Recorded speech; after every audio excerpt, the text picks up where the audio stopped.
कहानी की शुरुआत होती है साल 1983 से। अपसाइड डाउन का हमें एक सीन दिखाया जाता है। ये जमीन के नीचे की काली दुनिया है जहाँ चारों तरफ काले धुंध फैली हुई है। यहाँ पर बिजलियां कड़क रही हैं और अजीब सी राख हवा में तैर रही है। इस टाइम विल अपने बनाए हुए कैसल वायरस के अंदर छुपा हुआ है। वो डर को कम करने के लिए एक गाना गा रहा है।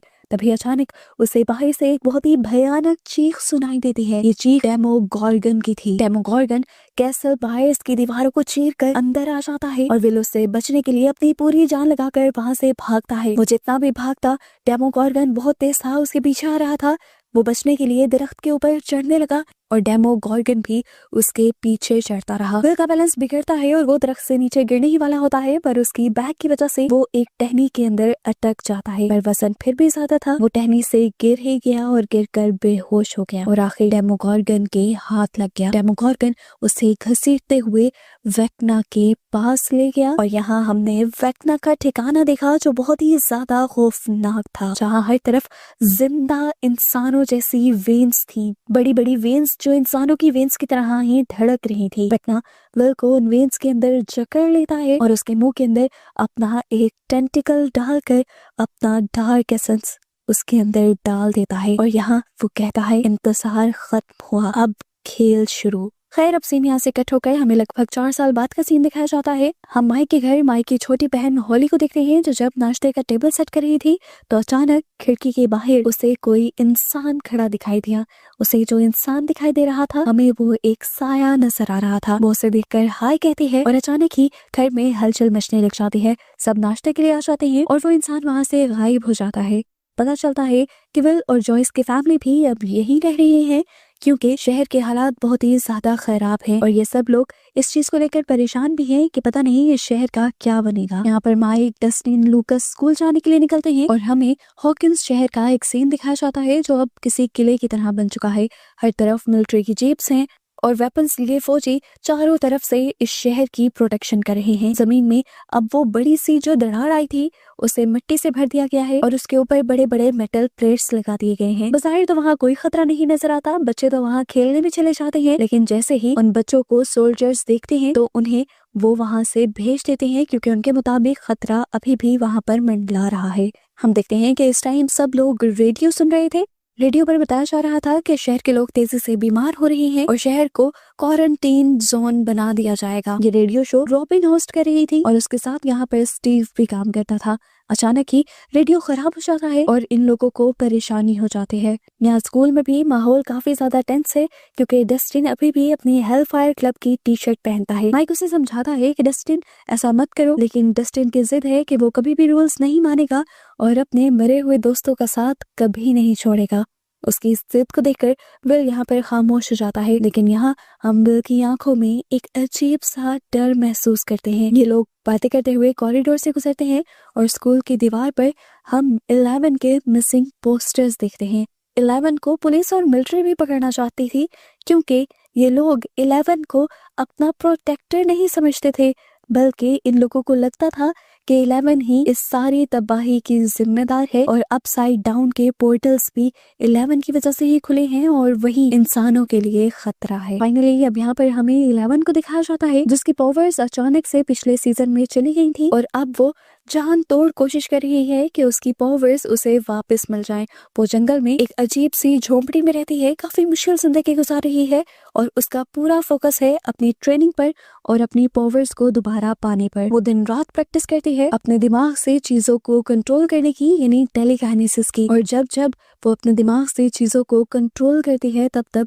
उसके नाक से खून निकलता है। उसकी पावर्स पहले की तरह ज्यादा अच्छे से वर्क नहीं कर रही, इसीलिए वो बहुत ही ज्यादा गुस्से में रहती है। यहाँ पर हॉपर और जॉयस उसके साथ रहते हैं और उसकी ट्रेनिंग में मदद भी करते हैं। दूसरी तरफ हमें स्टीव और जोनाथन को दिखाया जाता है जो रेडियो टावर पर चढ़कर उसे ठीक कर देते हैं और इधर ही मरीन जो मिलिट्री बेस में काम करता है वो इन सब से मिलने के लिए आता है। वो यहाँ पर इन लोगों को कुछ वेपन्स और इंफॉर्मेशन देने का काम करता है जो वो अपसाइड डाउन की बेस से लेकर आता है। इनकी इस इंफॉर्मेशन के मुताबिक इन्हें पता चल जाता है कि अपसाइड डाउन में कुछ बड़ा होने वाला है और इन्हें भी अपने मिशन की प्लानिंग जल्दी करनी होगी क्योंकि जब जब अपसाइड डाउन का दरवाजा खुलता है तो ये लोग अपसाइड डाउन के अंदर वेक्ना को ढूंढने जाते हैं। अपने प्लान की खबर देने के लिए रॉबिन रेडियो से एक कहानी सुनाना शुरू करती है और टीम के सभी लोग उस कहानी के अंदर से सीक्रेट क्लूज निकालना शुरू कर देते हैं और अपने अपने कामों पर लग जाते हैं। हमें दिखाया जाता है कि हॉपर ने एक खुफिया बस के नीचे अपसाइड डाउन की तरफ जाने की एक टनल खोदी हुई थी, जबकि यहाँ इन लोगों ने अपना एक खुफिया ऑफिस बनाया हुआ था रेडियो स्टूडियो के अंदर। हॉपर और जॉयस ने उस टनल के अंदर जाना था और बाकी सब ने ऊपर रहते हुए उनकी मदद करनी थी। इन्होंने मिलिट्री की गाड़ियों का पीछा करते हुए अपसाइड डाउन के अंदर दाखिल होना था और फिर वहाँ एक स्पेसिफिक जगह पर जाना था जहाँ पर इन्हें वेक्ना मिल सकता था। अगर वेक्ना इन लोगों को मिल जाता तो इनका प्लान कामयाब हो जाता, लेकिन बहुत से लोगों को लगता था कि वेक्ना इन्हें नहीं मिलने वाला, क्योंकि वेक्ना को ढूंढने के लिए ये पहले भी कई मर्तबा वहां जा चुके हैं, पर वेक्ना इन्हें नहीं मिलता। कुछ लोगों को तो ये भी लगता है कि वेक्ना मर चुका है, लेकिन तब जोनाथन इन लोगों को याद करवाता है कि वेक्ना ने अभी कुछ अर्सा पहले ही नैन्सी को उसकी माइंड के जरिए सिग्नल देकर ये बताया था कि वो अभी जिंदा है और वो इस शहर को तबाह भी करना चाहता है। नैन्सी भी कहती है कि मैं बहुत ज्यादा डरी हुई हूँ और मैं वेक्ना को ढूंढने का कोई भी मौका हाथ से नहीं जाने दूंगी। यहाँ पर विल और उसके दोस्त भी जो प्लान को ही पूरा करने की प्लानिंग कर रहे थे, वहीं पर अचानक विल को चक्कर आने लग जाते हैं और अपनी इस फीलिंग की वजह से उसे एहसास होता है कि कहीं ना कहीं अपसाइड डाउन का कोई पोर्टल खुल रहा है। इधर हमें अब हॉली के स्कूल का सीन दिखाया जाता है। सभी बच्चे खेल रहे थे पर हॉली किसी से बात कर रही थी। टीचर नोटिस करती है कि वहाँ पर कोई भी नहीं था। असल में हॉली उसी शैडो से बात कर रही थी जिससे वो घर पर बात कर रही थी। इसी वजह से टीचर हॉली की मॉम को स्कूल में बुला लेती है। यहाँ माइक भी हॉली को लेने के लिए जब स्कूल आता है तो वो भी देखता है कि हॉली की मॉम मीटिंग में है और वो हॉली से प्रॉब्लम पूछता है। माइक के पूछने पर हॉली बता देती है कि टीचर को लगता है कि मैं किसी ऐसी चीज से बात कर रही थी जो वहाँ पर नहीं थी, लेकिन मैं जानती हूँ मेरा वो दोस्त वहाँ पर था और वो मेरी मदद करता है। जब जब मुझे डर लगता है तब वो मेरे पास आकर मेरी मदद करता है।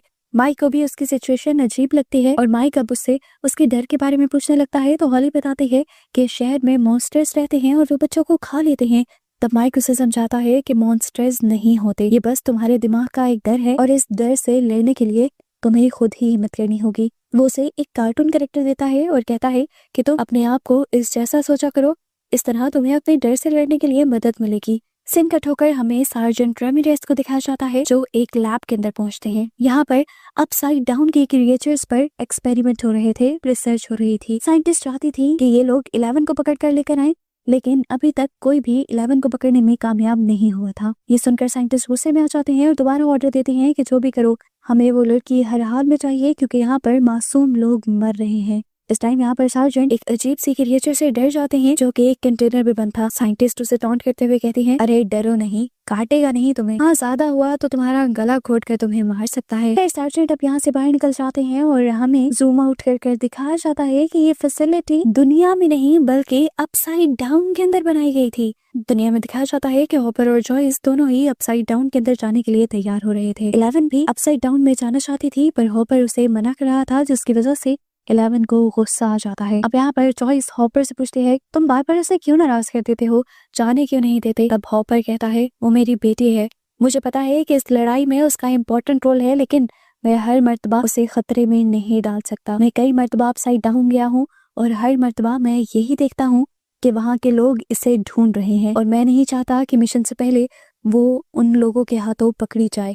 फाइनली ये सारे लोग अब आकर रेडियो स्टेशन पर मिल जाते हैं और यहाँ पर हम देखते हैं कि 11 भी थी।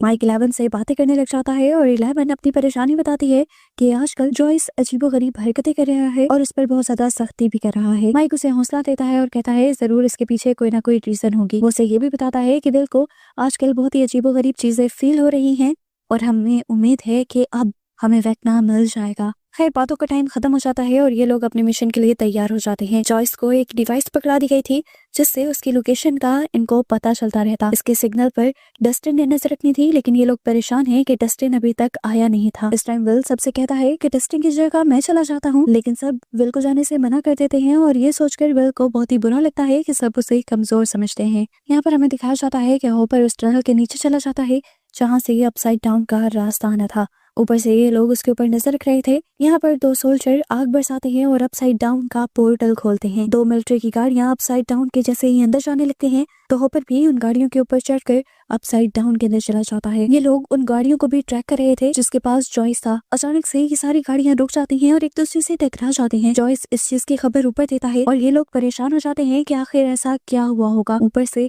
विल को एक वीएन आता है। वो देखता है कि डेमोगोर्गन आकर इन सारे सोल्जर्स पर हमला कर रहा है और वो ये भी देखता है कि जिस ट्रक पर जॉयस चढ़ा हुआ था, डेमोगोर्गन उस ट्रक के ड्राइवर को भी मार चुका है और ये देखते देखते विल बेहोश हो जाता है। यहाँ अपसाइड डाउन के अंदर दिखाया जाता है कि विल ने जो कुछ देखा था वो सच में हो रहा था। यहाँ से सारे सोल्जर्स गायब हो चुके थे और नीचे से हॉपर भी ऊपर लोगों से और जॉयस से कांटेक्ट करने की कोशिश कर रहा था, लेकिन उसका कांटेक्ट नहीं हो पा रहा था। यहाँ पर विल को जब होश आता है तो वो बहुत से ज्यादा डरा हुआ था। वो नैन्सी से कहता है कि डेमोगोर्गन हमारी फैमिली को लेने के लिए आ रहा है। ये सुनकर नैन्सी डर जाती है और फौरन अपने घर की तरफ भागती है। इससे पहले कि वो घर पहुंच पाती, यहाँ पर हम घर पर देखते हैं कि हॉली के कमरे में उसके सारे के सारे खिलौने बजने लग जाते हैं और एकदम से यहाँ पर एक पोर्टल खुलता है। कमरा लाल रोशनी में बदल जाता है और एकदम से भयानक डेमोगोर्गन उसी पोर्टल के असर के हॉली के कमरे में आ जाता है। हॉली उसे देखकर बहुत ही ज्यादा डर जाती है। एक मर्तबा डेमोगोर्गन उसे उठाकर साइड पे फेंक देता है और हॉली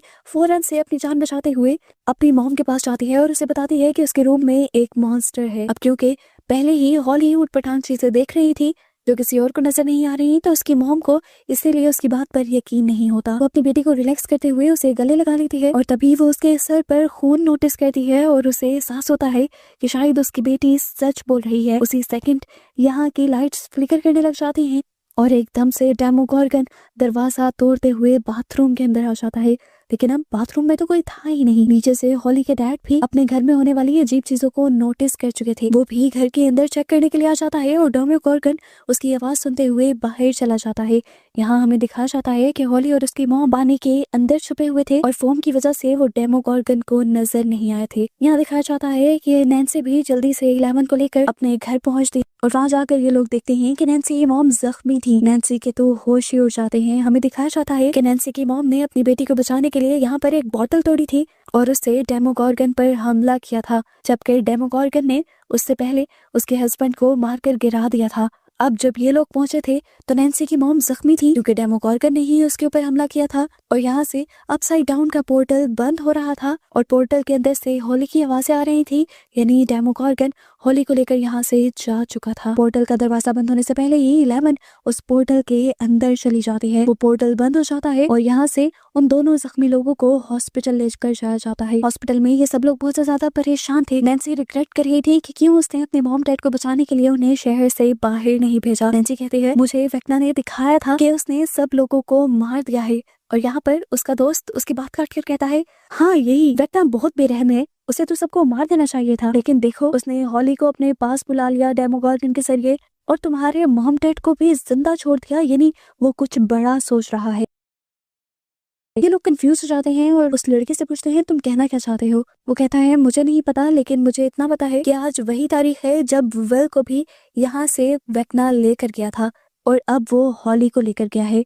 उसने एक विल के जरिए पता नहीं कितने काम कर लिए थे और अब वो हॉली के जरिए बहुत बड़ी भी तबाही लेकर आ सकता है। लेकिन अभी इन लोगों को डर थोड़ा कम लग रहा है क्योंकि 11 हॉली के पीछे चली गई थी और इन्हें यकीन था कि 11 हॉली को बचा लेगी। यहाँ पर हमें दिखाया जाता है कि सार्जेंट अब नैन्सी के घर आ जाते हैं, यहाँ की सारी चीजों की पूछताछ करने लगते हैं और दोबारा अपने लोगों को 11 के बारे में पता करने को कहते हैं क्योंकि उन्हें आज भी लगता है कि ये सब काम 11 का किया हुआ है और 11 एक मॉन्स्टर है। अपसाइड डाउन के अंदर हमें दिखाया जाता है कि 11 अब हॉली को ढूंढ रही थी।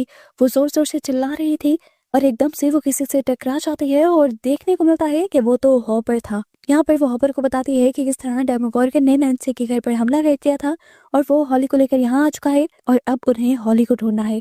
यहाँ रेडियो स्टेशन के अंदर विल अब काफी ज्यादा घबराया हुआ था। विल की मॉम उससे पूछती है, तुम्हें अब क्या महसूस हो रहा है? वो कहता है कि मुझे उन सारी चीजों से एक गहरा कनेक्शन फील हो रहा है। मुझे ऐसा लग रहा है कि जैसे वेक्ना मेरे माइंड के जरिए मेरे से बात कर रहा है। पर उसकी मॉम कहती है, ऐसा कैसे हो सकता है? हमने तो तुम्हारा वो कनेक्शन तोड़ दिया था। वो कहता है, मुझे नहीं पता, जब मैं कैलिफोर्निया में था तब वाकई वो कनेक्शन टूट चुका था, लेकिन जब मैं यहाँ पर वापस आया हॉकिंस में तब से मुझे वो सारी चीजें दोबारा से फील होने लगी हैं। ये सुनकर रॉबिन उससे कहती है, मुझे लगता है कि तुम्हारा और उन चीजों का कनेक्शन किसी एंटीना जैसा है। जैसे ही तुम इस जगह से दूर जाते हो तुम्हारा कनेक्शन टूट जाता है, लेकिन जैसे ही यहाँ पर करीब आते हो तो तुम्हारे कनेक्शन स्ट्रॉन्ग हो जाते हैं और तुम्हारे अंदर का कनेक्शन कभी भी अपसाइड डाउन से टूटा ही नहीं। ये बात सुनकर विल को भी सब समझ आ जाता है और वो कहता है हाँ ऐसा ही हो रहा है और मैं इन्हीं कनेक्शन और सिग्नल्स के जरिए हॉली को भी ढूंढ सकता हूँ। वो अब अपसाइड डाउन जाना चाहता था पर उसकी मॉम मना कर देती है और इस बात से विल को गुस्सा आ जाता है क्योंकि हमेशा हर कोई उसे कमजोर समझ रहा था। यहाँ अपसाइड डाउन के अंदर हमें दिखाया जाता है कि हॉपर 11 को डांट रहा था कि उसे इस तरह अपसाइड डाउन के अंदर नहीं आना चाहिए, लेकिन यहाँ 11 गुस्सा हो जाती है और कहती है कि आप सिर्फ एक चीज के बारे में सोच रहे हैं, बाकी चीजों के बारे में क्यों नहीं सोच रहे। वहाँ दुनिया में डेमोगोर्गन ने हमला कर दिया था, हॉली गुम है, परेशान है सब और आपको सिर्फ मेरी पड़ी है। हॉपर उसे समझाता है कि मैं इसलिए तुम्हें कह रहा हूँ क्योंकि मुझे डर है कि तुम्हें मिलिट्री वाले पकड़ लेंगे। जिस पर 11 कहती है कि इससे पहले कि वो हमें पकड़े हमें अपना काम पूरा कर देना चाहिए, हमें वेक्ना को ही खत्म कर देना चाहिए और मैं ये भी जानती हूँ कि हॉली भी आज वेक्ना के पास ही होगी। इस टाइम हॉपर थोड़ा कंफ्यूज था और वो कहता है मुझे ये नहीं समझ आ रही कि आखिर उस छोटी सी बच्ची का वेक्ना से कनेक्शन क्या है। इसका जवाब 11 के पास भी नहीं था। सीन कट होकर हमें दुनिया में दिखाया जाता है लूकस इस टाइम अपनी एक कोमा में गई हुई दोस्त के पास है जिसका नाम है मैक्स। वो मैक्स को यहाँ पर सब कुछ बता रहा था जो अब तक हो चुका था, लेकिन कोमा में होने की वजह से वो कुछ सुन नहीं सकती थी। यहाँ हॉस्पिटल में नैन्सी और उसका भाई माइक बातें कर रहे होते हैं हॉली के बारे में। माइक याद दिलाता है कि सुबह जब मैं स्कूल गया था तब मॉम हॉली की टीचर से मीटिंग कर रही थी।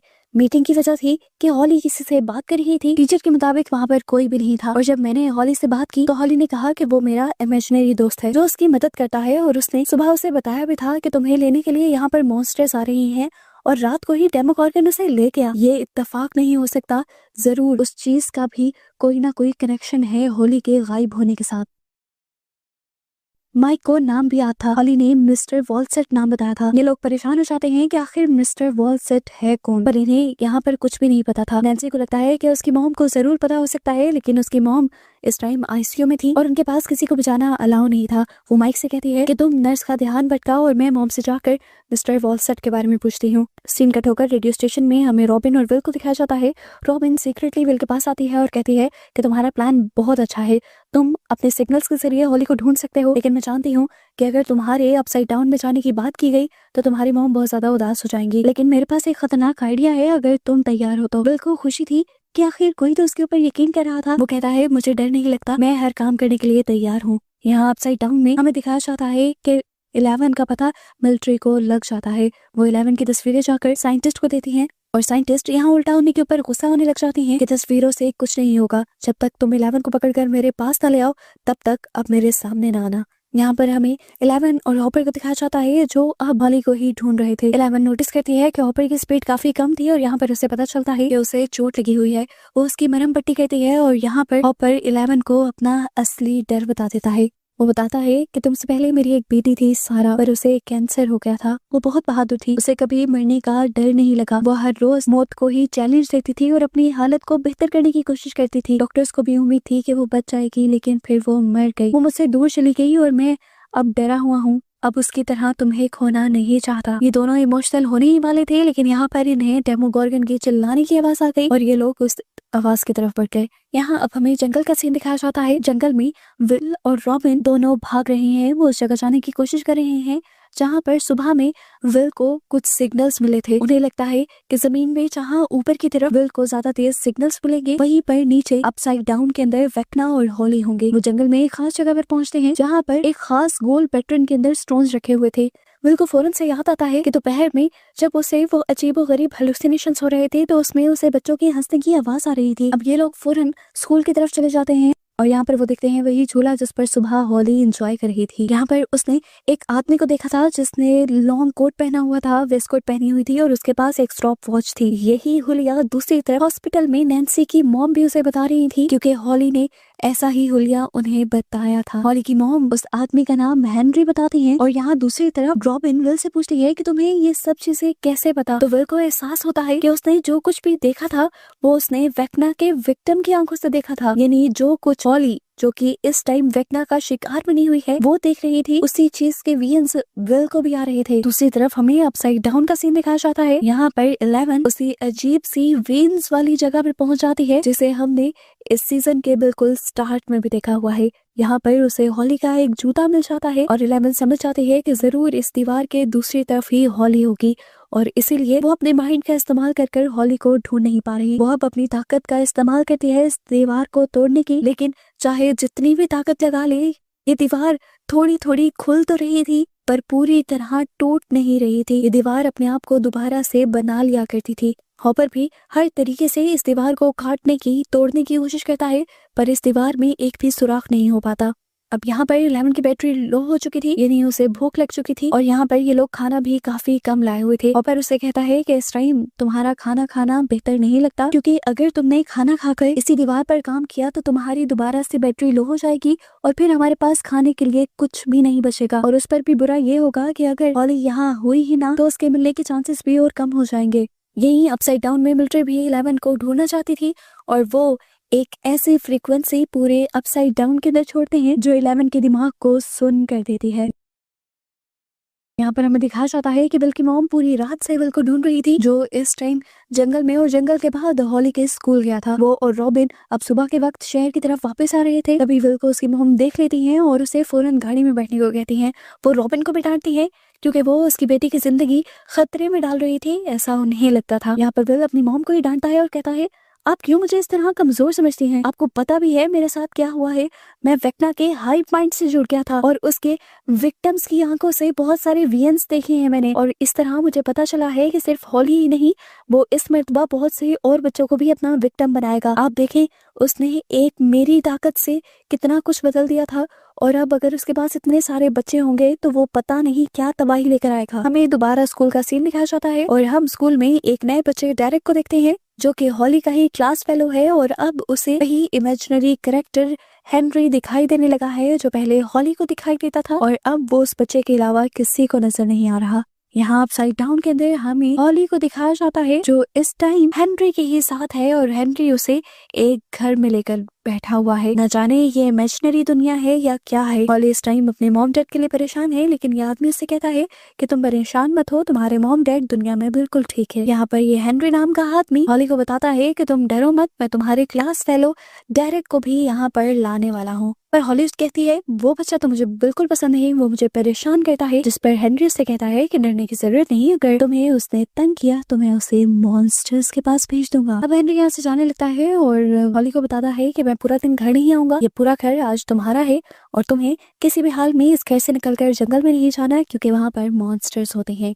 यहाँ पर हॉली मेल बॉक्स खोलती है तो उसे उसके अंदर से एक बारबी डॉल मिलती है जिसे देखकर वो बहुत ज्यादा खुश हो जाती है, और इस टाइम हम देखते हैं कि कोई जंगल के अंदर से हॉली पर नजर रख रहा था और ऐसा हॉली को महसूस भी हो जाता है। हम देखते हैं कि यहाँ पर सोल्जर्स उसी जगह पर आ जाते हैं जहाँ पर 11 और हॉपर थे। हॉपर ने इस टाइम 11 को छुपा दिया था, लेकिन 11 बहुत ही ज्यादा कमजोर हो चुकी थी मिलिट्री की उस डिवाइस की वजह से। यहाँ पर मिलिट्री के लोगों को वो चाकू भी मिल जाता है जिसकी मदद से हॉपर उस दीवार को तोड़ने की कोशिश कर रहा था। उन्हें समझ आ जाती है कि जरूर 11 और उसका साथी यही कहीं है, और वो लोग दोबारा अपनी तलाश शुरू कर देते हैं। 11 को ढूंढने के लिए ये लोग दोबारा अपनी मशीन चला देते हैं। 11 को जब दर्द होता है तो वो चिल्लाती है और सोल्जर्स उसी डायरेक्शन में बढ़ने लग जाते हैं अपनी बेटी को बचाने के लिए। हॉपर यहाँ सोल्जर्स पर गोलियां चलाने लगता है, पर जल्द ही उसकी गोलियां खत्म हो जाती हैं और मिलिट्री यहाँ उन पर भारी पड़ने लग जाती है। हॉपर के पास कोई और दूसरा रास्ता नहीं रहता और वो 2 ग्रेनेड निकालकर पहले मिलिट्री वालों की तरफ फेंक देता है और बाद में अपनी आखिरी गोली का इस्तेमाल करते हुए उस मशीन को भी तबाह कर देता है जो 11 को नुकसान पहुंचा रही थी। कुछ ही देर में 11 रिकवर हो जाती है और बाहर निकल कर आती है और अब अपनी माइंड की पावर से इन सारे सोल्जर से लड़ती है और इन्हें मार गिराती है। हमें दिखाया जाता है कि यहाँ बाकी सभी लोग दोबारा से रेडियो स्टेशन पर हैं और रेडियो स्टेशन पर विल एक बहुत बड़ी इंफॉर्मेशन इन सब लोगों को देता है कि वो असल में वेक्ना के माइंड के अंदर जा सकता है और वेक्ना बच्चों के माइंड के अंदर जाता है। इस तरह से विल को वेक्ना के अगले शिकारों का पता चल जाता है और वेक्ना अब अगला शिकार डेरेक को बनाने वाला है। नैन्सी भी जो अपनी मॉम से काफी सारी इंफॉर्मेशन लेकर आई हुई थी वो भी इन लोगों को बताती है कि वेक्ना इस टाइम एक बहुत ही अच्छे इंसान के रूप में बच्चों को मैनिपुलेट कर रहा है। वो हेनरी की शक्ल में बच्चों का पीछा करता है, बच्चों से बातें करता है और फिर बच्चों को बहला फुसला कर अपने साथ ले जाता है। ये लोग यहाँ पर डिसाइड करते हैं कि जो कुछ मर्जी हो जाए इन्हें डेरेक को हर हाल में बचाना होगा, पर ये लोग डेरेक को बचाएंगे क्या कहकर इन्हें बस एक ही रास्ता नजर आता है कि ये लोग डेरेक को किडनैप कर लेंगे। डस्टिन को ये प्लान ज्यादा अच्छा नहीं लगता। वो कहता है कि अगर हम डेरेक के पीछे पड़ जाएंगे तो हॉली को कौन ढूंढेगा, और हॉली नहीं मिलेगी तो वेक्ना कैसे मिलेगा। यहाँ पर माइक के पास एक और अच्छा प्लान था। वो यहाँ पर सबसे कहता है कि हमें किसी तरह डेमोगोर्गन को अपनी तरफ अट्रैक्ट करना चाहिए, उससे लड़ना चाहिए, और जब हम उससे लड़ रहे होंगे तो किसी तरह हम उसके ऊपर एक डिवाइस लगा देंगे जिससे हमें उसकी डायरेक्शन का पता चलता रहेगा, और वो जब वेक्ना के पास जाएगा तो हमें वेक्ना का भी पता चल जाएगा। सबको माइक का ये प्लान बहुत ज्यादा पसंद आता है।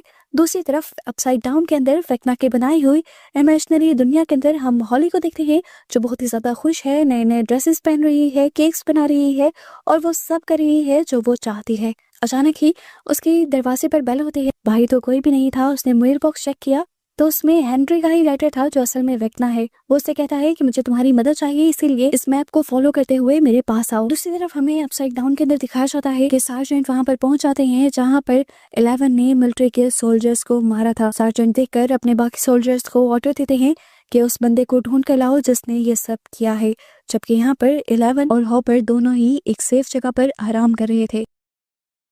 11 हॉपर से कहती है, हो ना हो, मुझे लगता है कि उसी दीवार के पीछे कुछ है। और वो सोल्जर जो उन दीवारों के पास था, मुझे लगता है कि उस सोल्जर को दीवार के बारे में जरूर कुछ ना कुछ पता है।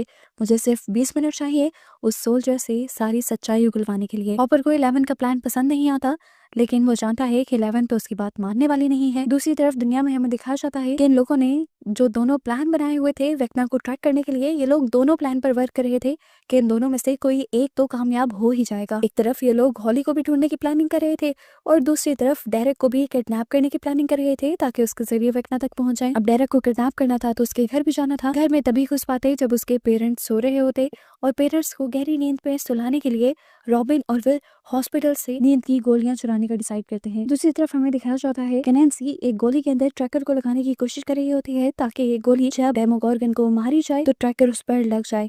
मरी उससे कहता है कि मुझे नहीं लगता कि ये आइडिया काम करेगा, तो नैन्सी कहते हैं एक मरतबा ट्राई करके देखने में क्या हर्ज है। यहाँ पर नैन्सी आखिर वो बुलेट चलाकर उसे टेस्ट भी कर लेती है और देखती है कि ट्रैकर बिल्कुल सही था, यानी उनका ये एक्सपेरिमेंट भी कामयाब हो गया। यहाँ अपसाइड डाउन के अंदर दिखाया जाता है कि हॉपर ने उस सोल्जर को पकड़ लिया था जिस पर इन्हें शक था कि वो स्पेशल फोर्सेस का ही एक आदमी है। हॉपर उससे कुछ सवाल जवाब करने लग जाता है और हम देखते हैं कि 11 अपनी पावर से उसके माइंड के अंदर चली जाती है। यहाँ पर हमें रिवील होता है कि वो सच में स्पेशल फोर्सेस का ही आदमी है, और उसके ब्रेन के जरिए ही 11 को अपसाइड डाउन के अंदर बनी हुई सीक्रेट मिलिट्री बेस का पता चल जाता है, और वो मिलिट्री बेस के अंदर चली जाती है। वहां पर उसे एक खुफिया दरवाजा दिखता है। वो उसके अंदर जाना चाहती थी, लेकिन वो दरवाजा खुलता नहीं, क्योंकि इस आदमी को भी ये बात नहीं पता थी कि इस दरवाजे के अंदर क्या है। अगर वो ये बात जानता तो ही 11 उस दरवाजे को खोल पाती, लेकिन यहाँ 11 को उस दरवाजे से इतनी फीलिंग जरूर आ जाती है कि उसके पीछे कुछ बहुत ताकतवर है, और वो हॉपर से आकर कहते हैं कि मुझे लगता है कि उसके पीछे वेक्ना है, और वेक्ना को मिलिट्री ने ही कैद किया हुआ है। इधर अपसाइड डाउन के अंदर ही हॉली भी घर से निकलकर जंगल की तरफ निकल जाती है, क्योंकि उसे हेनरी की बताई हुई जगह पर पहुंचना था। जबकि यहाँ दुनिया में सभी डेरेक के घर में घुसने का प्लान कर लेते हैं। वो डेरेक की बहन की दोस्त के जरिए एक पाई के अंदर नींद की गोलियां मिलाकर उनके घर भेजते हैं, और सभी लोग डाइनिंग टेबल पर बैठकर उस पाई को खा लेते हैं, लेकिन डेरेक की बहन नहीं खाती, जिसकी वजह से वो लड़की उस पर काफी गुस्सा हो जाती है और उनकी बहस भी हो जाती है। देखते ही देखते जिन लोगों ने पाई खाया था वो बेहोश हो जाते हैं, और ये देखकर डेरेक की बहन डर जाती है। पर डेरेक की दोस्त जो कि हमारे मेन हीरोज के साथ मिली हुई है, उसके पास डेरेक की बहन को भी बेहोश करने का एक सेकंड प्लान था। वो एक इंजेक्शन डेरेक की बहन की गर्दन में लगा देती है, जिससे डेरेक की बहन बेहोश हो जाती है, और सबके बेहोश होते ही ये लोग डेरेक को किडनैप करने के लिए इनके घर के अंदर चले जाते हैं। डेरेक के पूरी फैमिली मेंबर्स को ये लोग अपनी गाड़ी में डाल देते हैं, और फिर डेरेक के पूरे घर के अंदर ट्रैप्स लगा देते हैं ताकि वो डेमोगोर्गन को पकड़ पाए। ये लोग फ्लोर को काट कर वहां पर एक कारपेट भी लगा देते हैं ताकि डेमोगोर्गन जब वहां से चले तो नीचे गिरकर ट्रैप हो जाए। नैन्सी ने वो गोलियां भी अपनी गन में लोड कर ली थी जिसके अंदर उसने ट्रैकर लगाया था। सब कुछ तैयार था, सब लोग अपनी पोजीशंस पर थे, बस अब इन्हें डेमोगोर्गन के आने का इंतजार था। इधर हमें विल और जॉयस को देखा जाता है। यहाँ पर विल अपनी मॉम से माफी मांगता है, तब जॉयस भी उससे कहती है, अरे नहीं, माफी तो मुझे मांगनी चाहिए, मैं भी ज्यादा प्रोटेक्टिव हो जाती हूँ। पर मेरी प्रोटेक्टिव होने की वजह भी है ना, जब तुम पहली मरतबा गायब हुए थे और अपसाइड डाउन के अंदर गए थे तो मुझे 8 घंटे बाद पता चला था, मेरी केयरलेसनेस की वजह से, क्योंकि मैं सो गई थी। अगर जल्दी पता चलता तो शायद पहले ही दिन मैं तुम्हें बचा पाती। इसी वजह से मैं आज भी तुम्हारे लिए इतनी फिक्रमंद रहती हूँ। यहाँ हमें डेरेक के घर के बाहर का सीन दिखाया जाता है, जहाँ पर अब लाइट्स फ्लिकर करने लग जाती हैं, और इससे ये लोग पहचान जाते हैं कि यहाँ पर डेमोगोर्गन आने वाला है। डेमोगोर्गन यहाँ आते ही एक डमी को डेमोगोर्गन समझकर उठा लेता है और ये देखकर सबसे पहले लूकस उसे अपने ट्रैप्स की तरफ अट्रैक्ट करने के लिए उसके ऊपर बॉल मारता है। डेमोगोर्गन जैसे ही आगे बढ़ता है तो ऊपर से लकड़ी का एक पीस आकर डेमोगोर्गन की बॉडी के अंदर स्टैप हो जाता है, जिसके अंदर बहुत सारी कील लगी हुई थी। लूकस दोबारा उसे अपनी तरफ अट्रैक्ट करने के लिए आगे की तरफ भागता है और डेमोगोर्गन उसके पीछे भागता है। लूकस तो साइड से होकर भागा था, लेकिन डेमोगोर्गन उसी कारपेट के ऊपर चढ़ जाता है और क्योंकि कारपेट के नीचे फ्लोर ही नहीं था तो वो नीचे गिर जाता है। ऊपर से लूकस उसके हाथ पे जोर जोर से हथौड़े मारकर उसे नीचे गिरा देता है और नीचे इन्होंने कांटे वाली तारें लगाई हुई थी जिसके अंदर डेमोगोर्गन फंस गया था।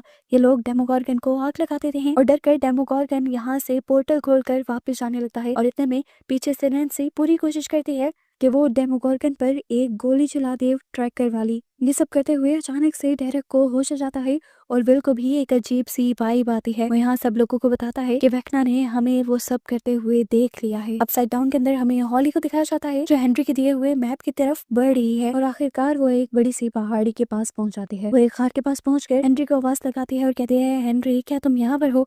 वहां पर उसे किसी का शेडो दिखाई देता है जिससे वो डर कर छुप जाती है और एकदम से वो शेडो उसके सामने भी आ जाता है और ये दरअसल एक लड़की थी। ट्विस्ट ये था, ये मैक्स थी, वही मैक्स जिसे हमने सीजन में कई मरतबा कोमा में देखा है। वो कोमा में इसलिए है क्योंकि उसकी सोल यहाँ अपसाइड डाउन के अंदर फंस गई है। यहाँ पर हम देखते हैं कि डेरेक जिसे अब होश आ गया था वो यहाँ पर बहुत हंगामा मचा रहा था और जॉयस उसे नॉर्मल करने की कोशिश कर रही थी। वो जॉयस से कहता है कि तुम किडनैपर हो, पर जॉयस उसे कहती है, अरे नहीं मैं किडनैपर नहीं हूँ, मैं तुम्हारी मदद करना चाहती हूँ, मैं खुद भी एक मॉम हूँ, देखो वो मेरा बेटा है।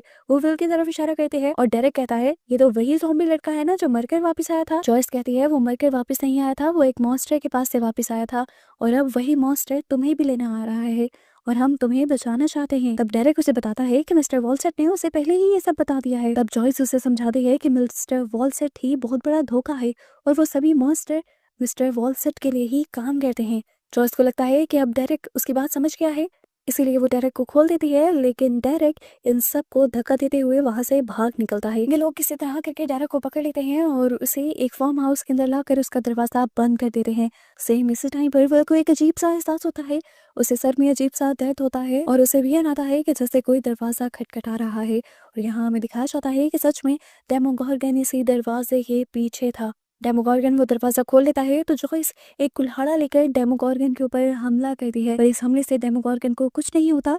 इतने में पीछे से स्टीव अपनी गाड़ी को भगाते हुए डेमोगोर्गन के ऊपर हमला कर देता है और डेमोगोर्गन घूमते हुए दूर जाकर गिरता है। अब की मर्तबा वो डरकर दोबारा से भागने वाला था, पर ठीक वक्त पर नैन्सी ने भी सही निशाना लगाकर गोली चला दी और उसके ऊपर ट्रैकर भी लगा दिया। वो जिस पोर्टल से वापस अपसाइड डाउन के अंदर जाने वाला था, उसी पोर्टल के अंदर ये लोग भी तेजी से अपनी गाड़ी को बढ़ा देते हैं और बंद होते पोर्टल से ये लोग अपसाइड डाउन के अंदर चले जाते हैं।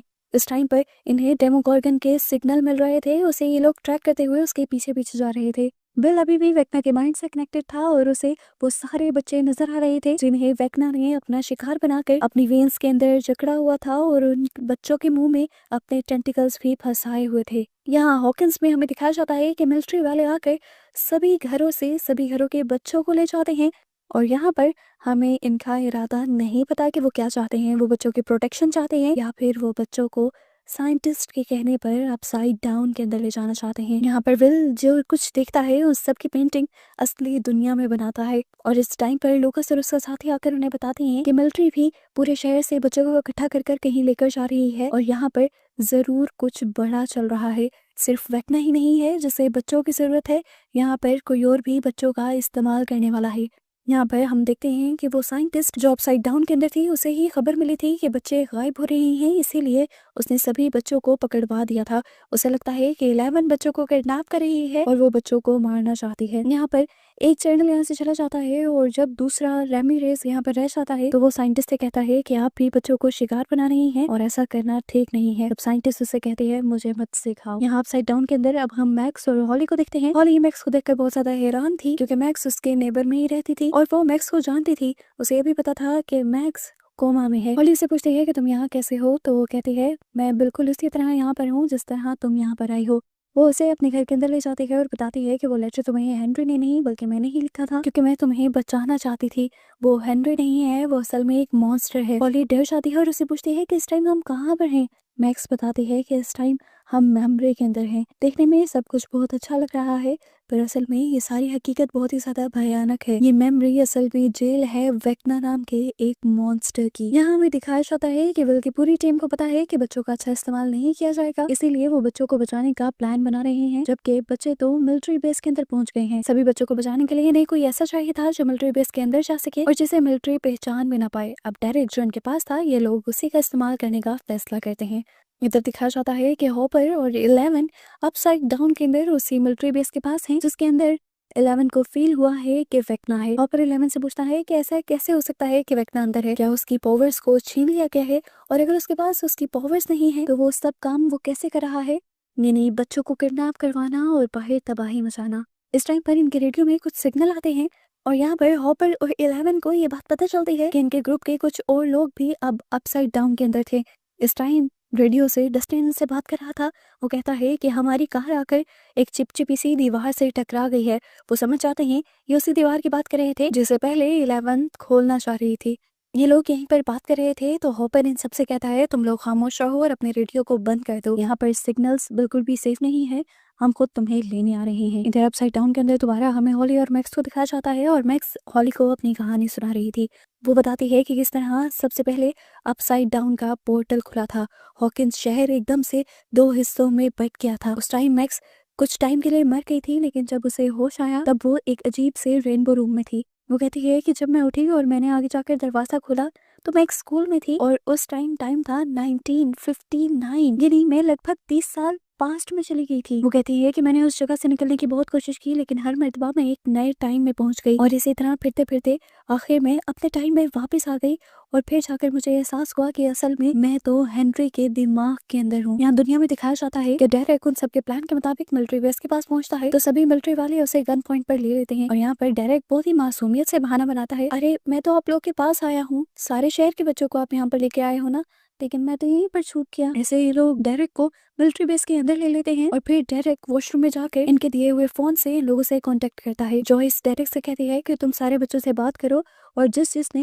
मिस्टर वॉलसेट को देखा है उन सबको इकट्ठा करो, हम जल्द ही तुम्हें लेने आ जाएंगे। यहाँ अपसाइड डाउन के अंदर दिखाया जाता है कि अब 11 ने उस मिलिट्री बेस के अंदर जाने का फैसला कर लिया था, लेकिन ये बिल्कुल भी आसान नहीं था। कोई भी उसे डिटेक्ट कर सकता था, लेकिन फिर उसने नोट किया कि यहाँ पर हर टाइम बिजलियां चमकती रहती हैं। जैसे ही एक मर्तबा बिजली चमकती है वो पहले जंप करती है और हर मर्तबा बिजली चमकने पर ही वो जंप करती है, जिसकी वजह से कोई भी उसे डिटेक्ट नहीं कर पाता और फाइनली वो अंदर चली जाती है। दूसरी तरफ डेरेक अब सभी बच्चों से मिस्टर वॉलसेट के बारे में बात करता है और कहता है कि मिस्टर वॉलसेट मॉन्स्टर्स के जरिए हमें लेने के लिए आ रहे हैं। सारे बच्चे उसे पागल समझते हैं, उसकी बात को इग्नोर कर देते हैं, पर एक बच्ची उसकी बात को समझ रही थी क्योंकि वो भी मिस्टर वॉलसेट को जानती थी और अब डेरेक उसी बच्ची को लेकर बाथरूम के अंदर चला जाता है। यहाँ पर विल और माइक एक दूसरे से बातें कर रहे होते हैं और वो बताते हैं कि किस तरह जब जब डेमोगॉर्गन आता है तो वो वेक्ना से और भी ज्यादा स्ट्रॉन्ग कनेक्शन फील करता है। ये बात करते हुए माइक को एक बहुत ही शॉकिंग चीज का अंदाजा होता है। वो कहता है कि तुम वेक्ना के माइंड के अंदर जा सकते हो और जिस तरह वेक्ना डेमोगॉर्गन को कंट्रोल कर सकता है ऐसे तो तुम भी कर सकते हो। दोबारा हमें मैक्स और हॉली को दिखाया जाता है जो बताते हैं कि मैं एक मर्तबा यहाँ से बाहर जाने के लिए बिल्कुल तैयार हो चुकी थी। मैंने यहाँ से रास्ता ढूंढ लिया था बाहर जाने का। जब दुनिया में लुकस ने मेरे लिए गाना चलाया था, यहाँ का पोर्टल खुल गया था। मैं अपने दोस्तों को महसूस कर पा रही थी, इतना महसूस कर पा रही थी कि मुझे लुकस का टच भी महसूस हो रहा था। इससे पहले कि मैं वहां से बाहर चली जाती गाना बंद हो जाता है और वो पोर्टल भी। उस दिन मेरी उम्मीद टूट गई थी। मैंने कामयाबी को बहुत ही करीब आकर दूर जाते देखा था। उस दिन के बाद से मैंने यहाँ से जाने की कोशिश नहीं की। ये बताते हुए मैक्स रोने लग जाती है और इतने में ही इन्हें बाहर से किसी की आवाजें आती हैं। अब मैक्स हॉली से कहती है कि तुम वापस चली जाओ उसी घर में ताकि हेनरी को शक ना हो कि तुम भी यहाँ पर हो, और देखना अब तुम आ गई हो ना, अब मुझे दोबारा से उम्मीद मिली है, हम दोनों किसी न किसी तरह करके यहाँ से जरूर बाहर निकल जाएंगे। संकट होकर दुनिया में हमें दिखाया जाता है कि डेरेक ने उन सभी बच्चों को इकट्ठा कर लिया था जिससे मिस्टर वॉलसेट नजर आ रहे थे। वो इन बच्चों को वॉशरूम में ले जाता है और ये बात जाकर जॉयस की टीम को बता देता है। जॉयस की टीम इन्हें लेने के लिए मिलिट्री के अंदर घुस जाती है और वॉशरूम के नीचे की तरफ से एक टनल बनाकर इन बच्चों को निकालने का फैसला करती है। लूकस नीचे से फ्लोर तोड़ते हुए ऊपर की तरफ आ जाता है और सभी बच्चों को टनल के जरिए यहाँ से ले जाता है, जबकि अब हमें अपसाइड डाउन का सीन दिखाया जाता है। यहाँ पर 11 और हॉपर अंदर उसी दरवाजे के पास पहुंच चुके हैं जहाँ पर 11 को लगा था कि अंदर वेक्ना है। वो इस दरवाजे को अपने माइंड से खोलने की कोशिश करती है, लेकिन तभी यहाँ पर एक डॉक्टर आ जाता है। वो डॉक्टर का कार्ड चुरा लेती है और हॉपर डॉक्टर को गन पॉइंट पर ले लेता है, लेकिन इस कार्ड से भी ये दरवाजा नहीं खुलता और 11 को गुस्सा आता है। वो दोबारा अपनी पावर्स का जब इस्तेमाल करने लगती है तो अचानक ही यहाँ पर दोबारा से वही डिवाइस ऑन करती जाती है जिससे हमेशा 11 को कमजोर किया जा रहा था। 11 कमजोर होकर नीचे गिर जाती है और यहाँ पर बहुत सारे सोल्जर्स हमला कर देते हैं। हॉपर उन सब सोल्जर्स से लड़ता है और इस टाइम साइंटिस्ट 11 के पास आ जाते हैं। 11 के नाक से खून निकल रहा था। साइंटिस्ट इस टाइम 11 को मारते नहीं बल्कि उससे आराम से कहते हैं, कितना अरसा गुजर गया तुम्हें ढूंढते ढूंढते और अब मिली तुम। 11 गुस्से में कहते हैं, मैं जानती हूँ तुम्हारे क्या इरादे हैं और तुमने उस दरवाजे के पीछे किस चीज को बंद किया हुआ है। याद रखना तुम किसी भी चीज में कामयाब नहीं हो पाओगी। यहाँ पर वो ये बातें कर रही थी तो दूसरी तरफ सभी सोल्जर्स हॉपर को मारने की कोशिश कर रहे थे, लेकिन हॉपर भी पूरी तरह से तैयारी के साथ आया था और वो भी सोल्जर्स को मार रहा था। इधर वो स्पेशल फोर्सेस वाला आदमी जिससे इन्होंने सारी इन्फॉर्मेशन निकलवाई थी वो भी यहाँ पहुंच जाता है और पीछे से आकर हॉपर के साथ लड़ने लग जाता है। लड़ते लड़ते ये लोग एक कंटेनर तोड़कर उसके अंदर चले जाते हैं जहाँ पर हॉपर को पकड़ लेता है एक मॉन्स्टर और हॉपर का गला दबाने लगता है। हॉपर अपने आप को बचाने के लिए हिल रहा था, लेकिन यहीं पर साइंटिस्ट आ जाते हैं और हॉपर से कहते हैं, अरे हिलो मत, जितना ज्यादा हिलोगे उतनी ज्यादा तकलीफ होगी। ये बेरहम साइंटिस्ट इस टाइम हॉपर को बचाने नहीं वाली थी। ऊपर दुनिया में हमें दिखाया जाता है कि मिलिट्री बेस से बच्चों को निकाला जा रहा था, लेकिन जहाँ पर इन्होंने टनल बनाई थी वहां पर इनसे वाटर लीकेज भी हो गई थी। ये लोग वाटर को कंट्रोल करने की कोशिश कर रहे होते हैं और एक एक करके बच्चों को निकाल रहे होते हैं, लेकिन पानी के ज्यादा होने की वजह से एक बच्चा पानी से स्लिप हो जाता है और एक बच्ची जाकर ये बात ऑफिसर को बता देती है। यहाँ पर डेरिक को लगता है कि उनका सारा प्लान फेल हो जाएगा, इसीलिए वो जल्दी से जॉयस को ये सारी बात बता देता है और ऑफिसर्स के आने से पहले खुद से दरवाजे के आगे खड़ा हो जाता है। इस टाइम वो मिलिट्री वालों को अंदर आने नहीं दे रहा था, जबकि सीन कट होकर हमें दोबारा से अपसाइड डाउन का सीन दिखाया जाता है। यहाँ पर डॉक्टर अभी भी हॉपर के पास खड़ी है और वो हॉपर से सवाल करती है कि ऐसा क्या है 11 में जो तुम मुझसे इतना छुपा कर रखते हो। आज तक तुमने उसे हमारे हाथ नहीं लगने दिया और आज खुद ही तुम उसे यहाँ ले आए। हॉपर उसे कुछ नहीं पता था और यहाँ पर डॉक्टर एकदम से इस कंटेनर का टेम्परेचर लो कर देती है, जिससे ये मॉन्स्टर स्ट्रॉन्ग हो जाता है और जोर से हॉपर को जकड़ लेता है। वो उसे कहते हैं कि तुम मुझे मेरे सवालों के जवाब दे दो, मैं तुम्हें बचा सकती हूँ। ये कहते हुए उसने इस कंटेनर का टेम्परेचर हाई कर दिया था, जिसकी वजह से मॉन्स्टर ने कमजोर होकर अपनी पकड़ थोड़ी कम की थी हॉपर पर। हॉपर भी समझ गया था कि साइंटिस्ट बहुत ही आराम से इस मॉन्स्टर को कंट्रोल कर सकती है और मुझे बचा सकती है, लेकिन फिर भी वो 11 के बारे में उसे कुछ नहीं बताता। 11 भी इस टाइम अपनी पावर्स का इस्तेमाल नहीं कर पा रही, लेकिन वो अब अपने हाथ पांव का इस्तेमाल करती है और एक सीजर उठाते हुए पीछे से आकर डॉक्टर को स्टैब कर देती है। इस तरह अब डॉक्टर और 11 के दरमियान में हाथापाई शुरू हो जाती है और मौका पाते ही हॉपर भी अपने आप को मॉन्स्टर से छुड़वा लेता है, क्योंकि खुद डॉक्टर ही उस मॉन्स्टर को कमजोर करके आई थी वहां का टेम्परेचर हाई करते हुए। वो पीछे से डॉक्टर को बंदूक की नोक पर पकड़ लेता है और उसके बाद ये लोग मिलकर उस डॉक्टर को बेहोश कर देते हैं। दुनिया में दिखाया जाता है कि अब मिलिट्री वाले अंदर आ गए थे और उन्होंने वो खुली हुई टनल भी देख ली थी। यहाँ अपसाइड डाउन के अंदर हमें दिखाया जाता है कि 11 काफी ज्यादा जख्मी है और कमजोर है। हॉपर उसे एक कंपास देता है और कुछ हथियार देता है और उसे कहता है कि ये चीजें तुम्हें डस्टिन तक पहुंचाने में मदद करेंगी। जब वो अपनी पॉकेट से चीजें निकाल कर दे रहा था तब 11 देखती है कि हॉपर ने अपने ऊपर एक बॉम्ब लगाया हुआ था। ये देखकर वो टूट जाती है और हॉपर उससे कहता है कि मैं अपनी जान तो दे सकता हूँ, लेकिन मैं तुम्हारी जान खतरे में नहीं डाल सकता, तुम मुझे बहुत प्यारी हो। और ये कहकर वो प्यार करके 11 को यहाँ से चला जाता है। यहाँ दुनिया में हमें दिखाया जाता है कि मिलिट्री वालों ने अब जॉयस और उसकी टीम को भी पकड़ लिया था। 5 बच्चे गायब थे, उनको तो उसकी टीम के दूसरे मेंबर लेकर जा चुके थे। मिलिट्री वाले आकर सार्जेंट को बताते हैं कि 5 बच्चे गायब हैं और बाकी बच्चों को ये लोग ले जाने की कोशिश कर रहे थे। यहाँ पर जॉयस मिलिट्री वालों को समझाने की कोशिश करती है कि वो बच्चे खतरे में हैं। मिलिट्री वाले कहते हैं कि हम उन बच्चों को ही बचाने के लिए यहाँ पर लेकर आए हैं। तब डेरेक सार्जेंट से कहता है, आप नहीं जानते, मैंने खतरे को देखा है, आप उससे लड़ नहीं पाएंगे। अभी ये लोग बात ही कर रहे थे कि विल को दोबारा से वियन आने लगते हैं, उसकी तबीयत बिगड़ने लग जाती है और यहाँ पूरे मिलिट्री बेस की लाइट्स भी फ्लिकर करने लग जाती हैं। इस टाइम ये उसी जगह पर खड़े थे जहाँ से सालों पहले हॉकिंस शहर फटा था और नीचे से अपसाइड डाउन का पोर्टल खुला था। वो जगह दोबारा से फट जाती है और अंदर से एक डेमोगॉर्गन निकलकर बाहर आता है। इस डेमोगॉर्गन को देखते ही सभी सोल्जर्स डेमोगॉर्गन पर हमला करने लग जाते हैं, लेकिन तभी जगह जगह से और भी पोर्टल्स खुलने लगते हैं और हर पोर्टल में से डेमोगॉर्गन बाहर आने लगता है। सोल्जर्स हर डेमोगॉर्गन से लड़ने का ट्राई करते हैं, लेकिन सबको तो वो मार नहीं पा रहे थे। यहाँ डेमोगॉर्गन्स और इंसानों के दरमियान में एक बड़ी लड़ाई हो गई थी। इस टाइम जॉयस के साथी ने भी अपनी पूरी टीम को बता दिया था कि अब हॉकिंस पर डेमोगॉर्गन्स का हमला हो चुका है। विल और माइक यहाँ पर अपने सभी लोगों को डेमोगोर्गन से बचाने की कोशिश कर रहे थे, लेकिन तभी यहाँ पर वेक्ना आ चुका था और ये देखकर वो बहुत ही ज्यादा घबरा जाते हैं। दूसरी तरफ हमें 11 को दिखाया जाता है। 11 और हॉपर दोनों उसी बड़े दरवाजे के पीछे जा चुके हैं, जिसके पीछे उन्हें लग रहा था कि वेक्ना होगा, लेकिन यहाँ पर वेक्ना नहीं बल्कि 11 जैसे ही एक और लड़की थी जो अपने माइंड से सब कुछ कंट्रोल कर सकती थी। और यहाँ पर पता चलता है कि वो साइंटिस्ट इस लड़की को काफी अरसे से कैद किए हुए है और वो उस पर एक्सपेरिमेंट कर रही है। वेक्ना दुनिया में आकर देखता है कि उसके डेमोगोर्गन की फौज को इंसानों ने गोलियों से भून दिया है, वो सारे मरे पड़े हैं।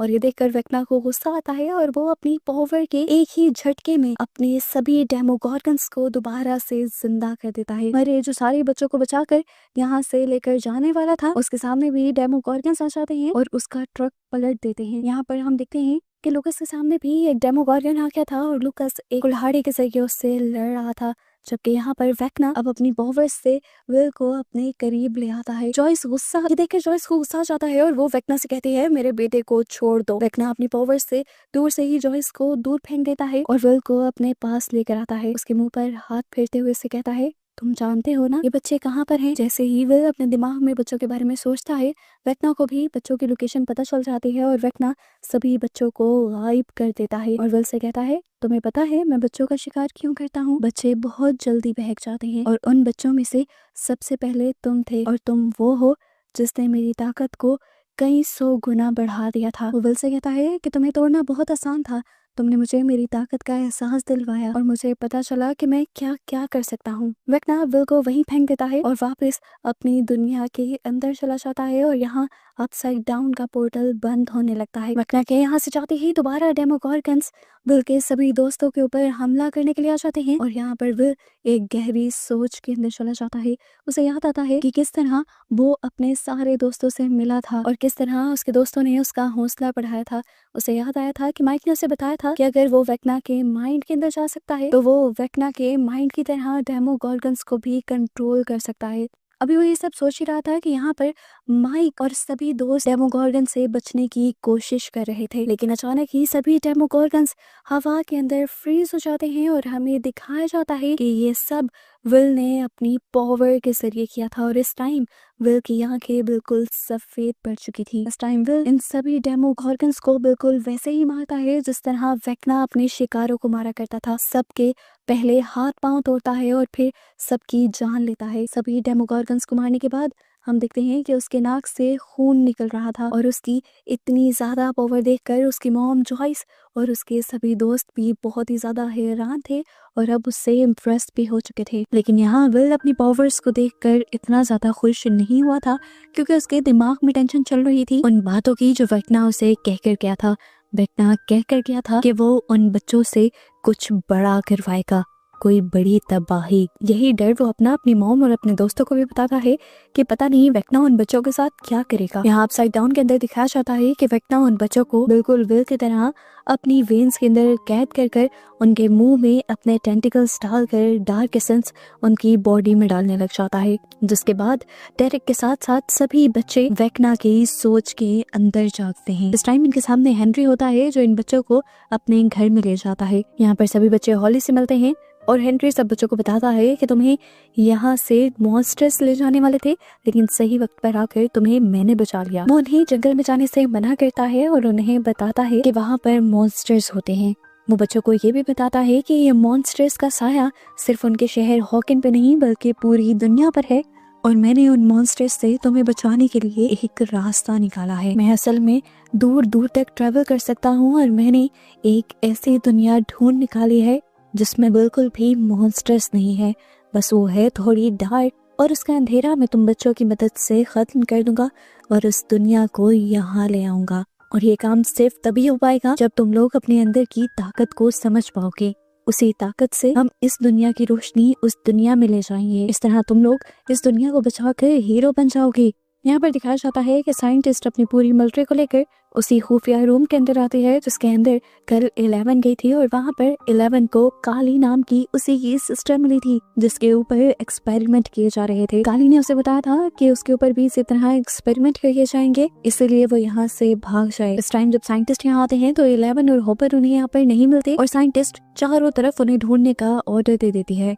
खुद अब वो काली के सामने खड़ी हुई थी। वो नोटिस करती है कि काली उंगली हिला रही है, हालांकि वो ऐसा नहीं कर सकती थी। ये देखकर उसे शक होता है और वो जैसे ही काली को टच करती है तो वहां से काली गायब हो जाती है और पता चलता है कि यहाँ पर काली ने सिर्फ अपना एक इल्यूजन बनाया हुआ था, वो भी अपनी पावर के जरिए। असल में तो वो भी 11 के साथ भाग गई थी। यहाँ दुनिया में दिखाया जाता है कि लूकस के ऊपर भी डेमोगॉर्गन ने जहाँ हमला किया था वहाँ उसे बचाने के लिए अब उसके दोस्त आ जाते हैं और उसे खुशखबरी देते हैं कि विल की पावर्स भी जाग गई हैं और जल्द ही ये वेक्ना से लड़ने के लिए तैयार होंगे। यहाँ पर सब विल को 11 जैसा समझ रहे थे, पर विल कहता है मैं 11 जैसा बिल्कुल नहीं हूँ, मेरी पावर्स चेंज है, मैं बस वेक्ना के माइंड के अंदर जा सकता हूँ और वो भी तब जब वेक्ना मेरे करीब हो। यहाँ पर विल की मॉम विल से कहती हैं मुझे माफ कर दो बेटा कि मैंने तुम्हें कमजोर समझा, और वेक्ना ने भी यही गलती की थी, वो दोबारा यही गलती करेगा, तुम्हें कमजोर समझेगा और उसी मौके का फायदा उठाते हुए तुम्हें उससे हराना होगा। अपनी मॉम की बातें सुनकर विल की आंखों में आंसू आ जाते हैं क्योंकि फाइनली उसकी मॉम उसे एक मजबूत इंसान समझने लगी थी, एक कमजोर बच्चा नहीं। यहाँ दिखाया जाता है कि 11 हॉपर और काली तीनों मिलकर वहां जाते हैं जहां से इन लोगों ने अपने बाकी साथियों के साथ मिलना था, उस दीवार के पास। ये देखते हैं कि उनके साथियों की कार उस दीवार में तो है लेकिन उनके साथी यहाँ नहीं है, वो असल में चर्च की तरफ बढ़ गए थे। दूसरी तरफ हमें हेनरी के घर का सीन दिखाया जाता है जहाँ पर हॉली कोई बहाना बनाकर मैक्स से मिलने के लिए चली जाती है। हालांकि मैक्स ने उससे मना भी किया था कि हेनरी के होते हुए घर से बाहर मत निकलना, पर इस टाइम हॉली बहुत ज्यादा डरी हुई थी। वो मैक्स को बताती है कि हेनरी के इरादे अच्छे नहीं, वो इस दुनिया को बचाना नहीं चाहता बल्कि इस दुनिया को तबाह कर यहाँ एक दूसरी दुनिया लाना चाहता है। और वो ये भी बताती है कि जो कुछ भी होगा वो सिर्फ कल ही होगा और उनके पास सिर्फ आज का वक्त है सब कुछ ठीक करने के लिए। हॉली मैक्स से कहती है कि हमें अभी यहाँ से निकलना होगा और अपनी दुनिया में जाना होगा, पर मैक्स उसे कहती है कि इस तरह हेनरी को पता चल जाएगा तुम्हारे गायब होने के बारे में और मुसीबतें और भी ज्यादा बढ़ जाएगी। एक तब से इनके पीछे से कोई निकल आता है और ये डेरेक था जिसने इनकी सारी बातें सुन ली थी। डेरेक पी ने बताता है कि मैं सारी बातें जानता हूँ और मैं डस्टिन लूकस और मैक्स का दोस्त भी हूँ। ये सुनकर इन दोनों को खुशी होती है और ये कहती हैं ठीक है, अगर तुम हमारे ग्रुप का हिस्सा हो तो तुम जाकर हेनरी का ध्यान भटकाओ और हम यहाँ पर अपना मिशन पूरा करते हैं। यहाँ रेडियो स्टेशन पर हमें दिखाया जाता है कि सभी लोग एक साथ मिलकर बैठे हुए थे और ये लोग इस मर्तबा वेक्ना को खत्म करने का प्लान बना रहे थे। जॉयस कहते हैं कि इस मर्तबा विल वेक्ना के माइंड में जाकर उससे खत्म कर देगा। आइडिया तो उसका अच्छा था लेकिन इसके लिए विल का वेक्ना के पास जाना थोड़ा सा जरूरी था। पर इन्हें कैसे पता चलता कि वेक्ना कहाँ है? वेक्ना को ट्रैक करने का कोई ना कोई रास्ता तो इन्हें ढूंढना था। एरिका को यहाँ साइंस टीचर के साथ डस्टिन की एक पिक्चर नजर आती है और फौरन उसके दिमाग में एक आइडिया आ जाता है कि क्यों ना वो साइंस टीचर की हेल्प से ही एक ट्रैकर बनवा लें जिससे वेक्ना को ट्रैक किया जा सके। लेकिन लूकस के पास एक और बहुत ही अच्छा आइडिया था। उसे याद था कि जब बिली को हाई टेम्परेचर में रखा गया था तो उसके अंदर के अपसाइड डाउन के पार्टिकल्स एक्टिव हो गए थे। वो कहता है हमारे पास बहुत सारे मरे हुए डेमोगॉर्गन्स की बॉडी है और उनके जरिए हम वेक्ना को ट्रैक कर सकते हैं। उनकी बॉडी को करंट देते हुए हम उन्हें हाइव माइंड के साथ कनेक्ट कर देंगे और इस तरह हमें वेक्ना की लोकेशन का पता चल जाएगा। दोनों ही आइडियाज अच्छे थे और ये लोग दोनों ही आइडियाज पर वर्क करने का फैसला करते हैं। यहाँ पर अब हमें नैन्सी और जोनाथन को दिखाया जाता है जो एक अजीब सी जगह पर पहुंच गए हैं। वहाँ पर वो एक अजीब सा सीन देखते हैं कि वहाँ की हर चीज पिघली हुई थी। दरवाजे के नॉब से लेकर सीढ़ियाँ तक कोई चीज लोहे की थी, प्लास्टिक की थी या लकड़ी की थी, हर चीज वहाँ पर मेल्ट हो रही थी और ये देखकर ये लोग कंफ्यूज जाते हैं।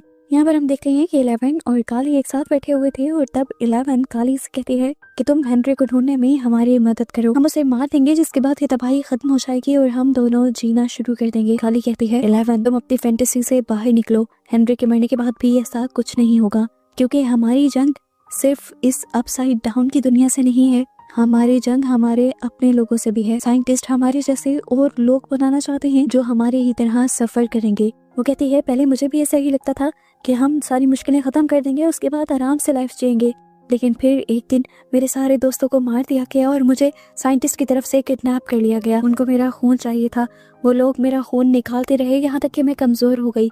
साइंटिस्ट को लगा कि अब मैं हार गई हूँ, लेकिन फिर एक दिन मौका पाते ही मैंने वहाँ से भागने की कोशिश की सबको मारते हुए।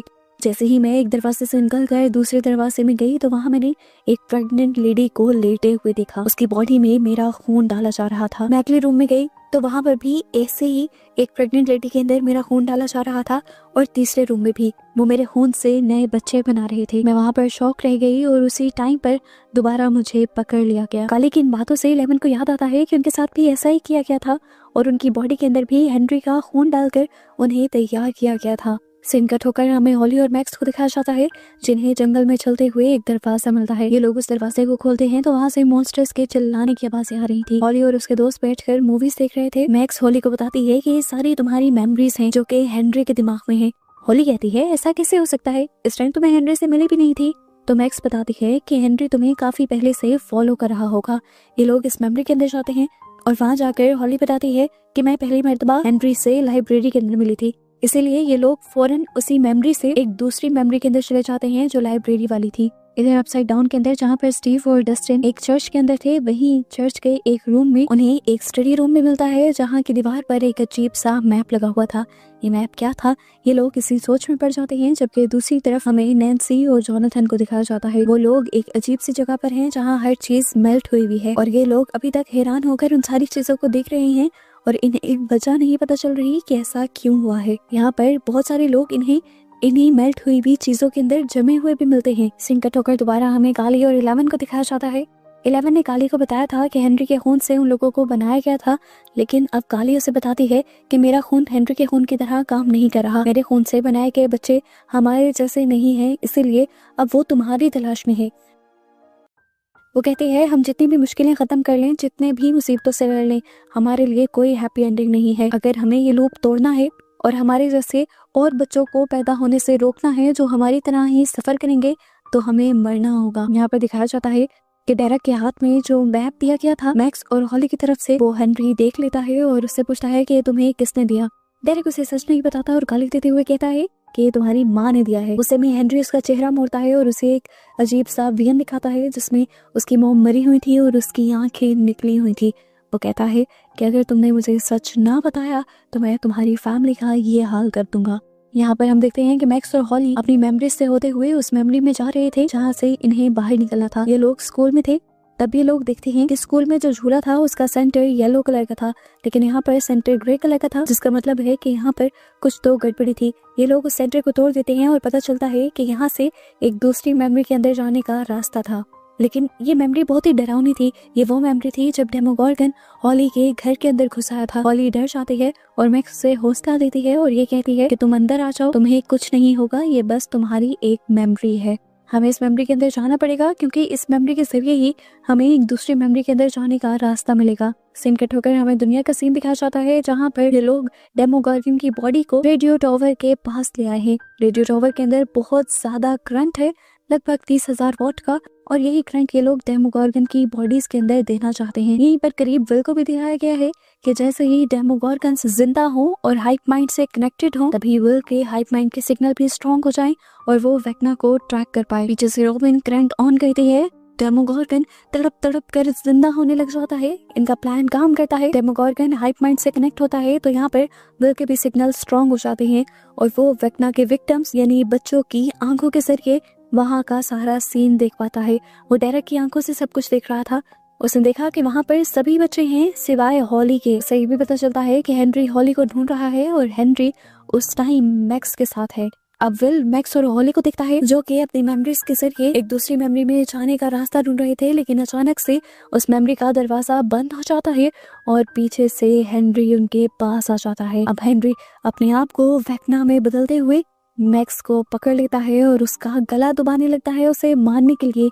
और यहाँ असली दुनिया में हमें दिखाया जाता है कि कोमा में गई हुई मैक्स की तबीयत और भी ज्यादा बिगड़ने लग जाती है। विल जो अपने विजन्स के जरिए ये सब कुछ देख रहा था, वो वेक्ना को कंट्रोल करते हुए उसे कमजोर कर देता है और मैक्स को उससे आजाद करवा देता है और फिर वेक्ना की ही बॉडी के जरिए उन लोगों से कम्युनिकेट करता है और उनसे कहता है कि अगर तुम मुझे सुन पा रहे हो तो जल्दी से यहाँ से भाग जाओ। ये दोनों मौका पाकर यहाँ से भाग जाती हैं और वहाँ पर हेनरी जो कि वेक्ना बना हुआ था, वो अब अपने दिमाग पर कंट्रोल पाने की कोशिश करता है ताकि विल उसके दिमाग से निकल जाए और उसे कंट्रोल करना बंद कर दे।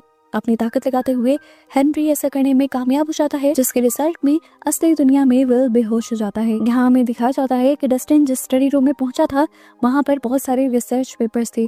वो उन सारे रिसर्च पेपर्स को पढ़ने लग जाता है, जबकि यहीं दूसरी तरफ नैन्सी और जोनाथन एक ऐसी जगह पर पहुंच जाते हैं जहाँ आसमान पे नीली बिजलियां चमक रही थी। इन्हें लगता है कि ये शील्ड जनरेटर है जो उस वेन्स वाली दीवार को बनाए हुए है। वो इसे तबाह करने का सोचते हैं, लेकिन फौरन डस्टिन रेडियो के जरिए इनकी बात सुनकर इनसे कहता है कि उसे कुछ मत करना, उसे मत छेड़ देना। लेकिन ये लोग उसकी आवाज सही से सुन नहीं पाते और नैन्सी वहाँ पर गोली चला देती है। यहाँ डस्टिन जो समझ गया था कि इन लोगों ने उसकी बात नहीं सुनी, वो भागकर उनकी तरफ आता है और जोर से चिल्लाते हुए कहता है कि उस चीज पर गोली मत चला देना, वो शील्ड जनरेटर नहीं है, यहाँ बहुत बड़ी तबाही हो जाएगी। पर नैन्सी तो पहले ही गोली चला चुकी थी और यहाँ पर अचानक से वो नीले बादल लाल आग में बदल जाते हैं और वो सारी एनर्जी भड़क जाती है।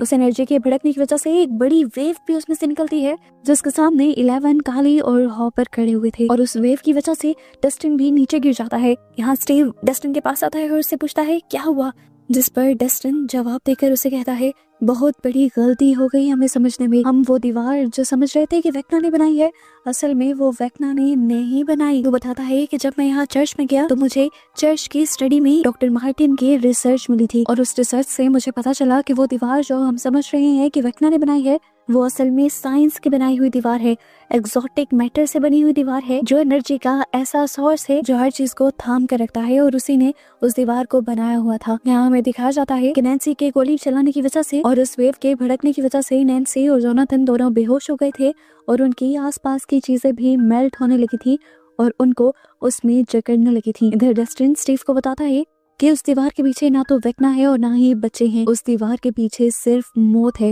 वो दीवार असल में ब्लैक होल है। यहाँ हमें दिखाया जाता है कि डस्टिन बिल्कुल ठीक कह रहा था। उस एनर्जी की वजह से उस दीवार के अंदर भी एक सुराख हो जाता है और उस दीवार के अंदर फंसी हुई उनकी गाड़ी भी उसी ब्लैक होल के अंदर चली जाती है। यहाँ पर मौजूद सारी चीजें उड़ उड़कर उस होल के अंदर जाने लगते हैं। यहाँ तक कि 11, काली और होपर भी उड़कर उसकी तरफ जा ही रहे थे, पर 11 ने अपनी पावर से उन तीनों को रोके रखा। यहीं पर 11 को इस दुनिया से बाहर जाने का एक रास्ता भी मिल जाता है और वो अपनी पावर से उन तीनों का रुख उस दरवाजे की तरफ कर देती है।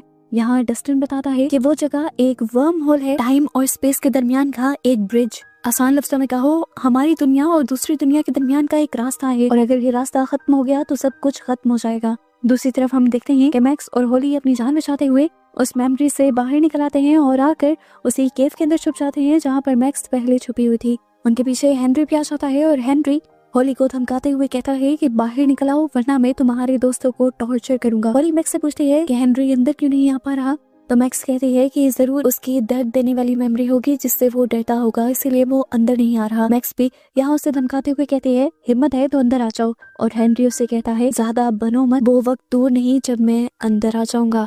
सीन कट होकर हमें इसलिए दुनिया का सीन दिखाया जाता है जहाँ पर अब 6 नवंबर हो चुकी है, 3 दिन हो गए हैं, विल को होश नहीं आया। ये लोग बहुत ज्यादा परेशान हैं और परेशानी उन्हें इस बात की भी है कि विल ने अपसाइड डाउन के अंदर मैक्स को देखा था, हालांकि मैक्स तो कोमा में थी। रॉबिन को सब समझ आ रहा था। रॉबिन लूकस को बताती है कि डॉक्टर्स को आज तक ये बात समझ में ही नहीं आई थी कि मैक्स कोमा में क्यों है। मैक्स कोमा में इसीलिए है क्योंकि उसकी सोल अपसाइड डाउन के अंदर कैद है। रॉबिन ये भी समझ आती है कि मैक्स और होली वहाँ से जरूर निकलने की कोशिश कर रही होंगी और वो जरूर वेक्ना से भी मिली होंगी और उन्हें ये भी पता होगा कि वेक्ना असल में चाहता क्या है। यहाँ पर सीन कट होकर दिखाया जाता है कि विल असल में बेहोश था, लेकिन दूसरी तरफ वो अपसाइड डाउन के अंदर किया हुआ था। वो अपने आप को वेक्ना की बनाई वेन्स के अंदर जकड़ा हुआ पाता है, लेकिन इस मर्तबा वो डरता नहीं है और वेक्ना से कहता है फिर बताओ होली और मैक्स निकल गए ना तुम्हारे हाथ में से। यहाँ पर वेक्ना उसे कहता है ज्यादा स्मार्ट बनने की कोशिश मत करो, तुम यहाँ पे हो ना, मेरे लिए वही काफी है। याद है तुम ही मेरे पहले शिकार थे और तुम ही ने मुझे मेरे मकसद में कामयाब होने में मदद दी थी। विल पूछता है कैसे, तो वेक्ना बताता है कि वो ब्रिज जो अपसाइड डाउन को दुनिया से जोड़ रहे हैं, वो टनल्स, वो ब्रिजेस किसी और ने नहीं बल्कि तुमने ही बनाए थे। वेक्ना उसे कहता है कि पहले तुम एक थे लेकिन अब मेरे पास 12 बच्चे हैं, जिसकी वजह से मैं और भी ज्यादा ताकतवर हो गया हूँ और अब मैं एक नई दुनिया बनाऊंगा और इस सब में तुम मेरे लिए जासूसी करोगे। सीन कट होकर दिखाया जाता है कि फाइनली 11, काली और हॉपर असली दुनिया में आने में कामयाब हो गए थे, सिर्फ और सिर्फ 11 की पावर्स की वजह से। यहाँ पर 11 सब लोगों को अपनी बहन काली से मिलवाती है और सब लोग उससे मिलकर खुश हो जाते हैं। जॉयस 11 और काली से रिक्वेस्ट करती है कि क्या तुम मदद कर सकती हो मेरे बेटे को होश में लाने में। 11 यहाँ पर हाँ में जवाब देती है, जबकि दूसरी तरफ दोबारा हमें अपसाइड डाउन का सीन दिखाया जाता है। इस मर्तबा हम दोबारा देखते हैं स्टीव और डस्टिन को, जो नैन्सी और जोनाथन को ढूंढने की कोशिश कर रहे थे। दूसरी तरफ नैन्सी और जोनाथन को भी होश आ गया था और होश में आते ही वो देखते हैं कि यहाँ पर सब कुछ पिघल रहा है उस एक्सोटिक मैटर की वजह से, और ये लोग उसमें जमने वाले हैं। ये लोग भी अपनी जान बचाने के लिए वहाँ से भागते हैं, पर इतना ज्यादा वक्त इनके पास नहीं था कि वो यहाँ से निकल पाए। दूसरी तरफ स्टीव भी एक सीढ़ी लगाता है जोनाथन और नैन्सी के पास जाने के लिए, लेकिन डस्टिन उसे ऊपर जाने से रोक लेता है। वो उसे गले लगाता है और कहता है कि प्लीज तुम मत जाओ, पहले मैंने बहुत से दोस्तों को खो दिया है और अगर तुम भी अब चले गए तो मैं टूट जाऊंगा, मर जाऊंगा। स्टीव भी इमोशनल होकर डस्टिन को गले लगा लेता है और इसी दौरान ये देखते हैं कि पीछे जो इन्होंने सीढ़ी लगाई थी वो मेल्ट हो चुकी है। डस्टिन ने अच्छा ही किया स्टीव को रोककर, नहीं तो स्टीव भी गिरकर मारा जाता। यहाँ नैन्सी और जोनाथन हेल्प के लिए चिल्ला रहे थे, लेकिन किसी को उनकी आवाज नहीं आ रही थी।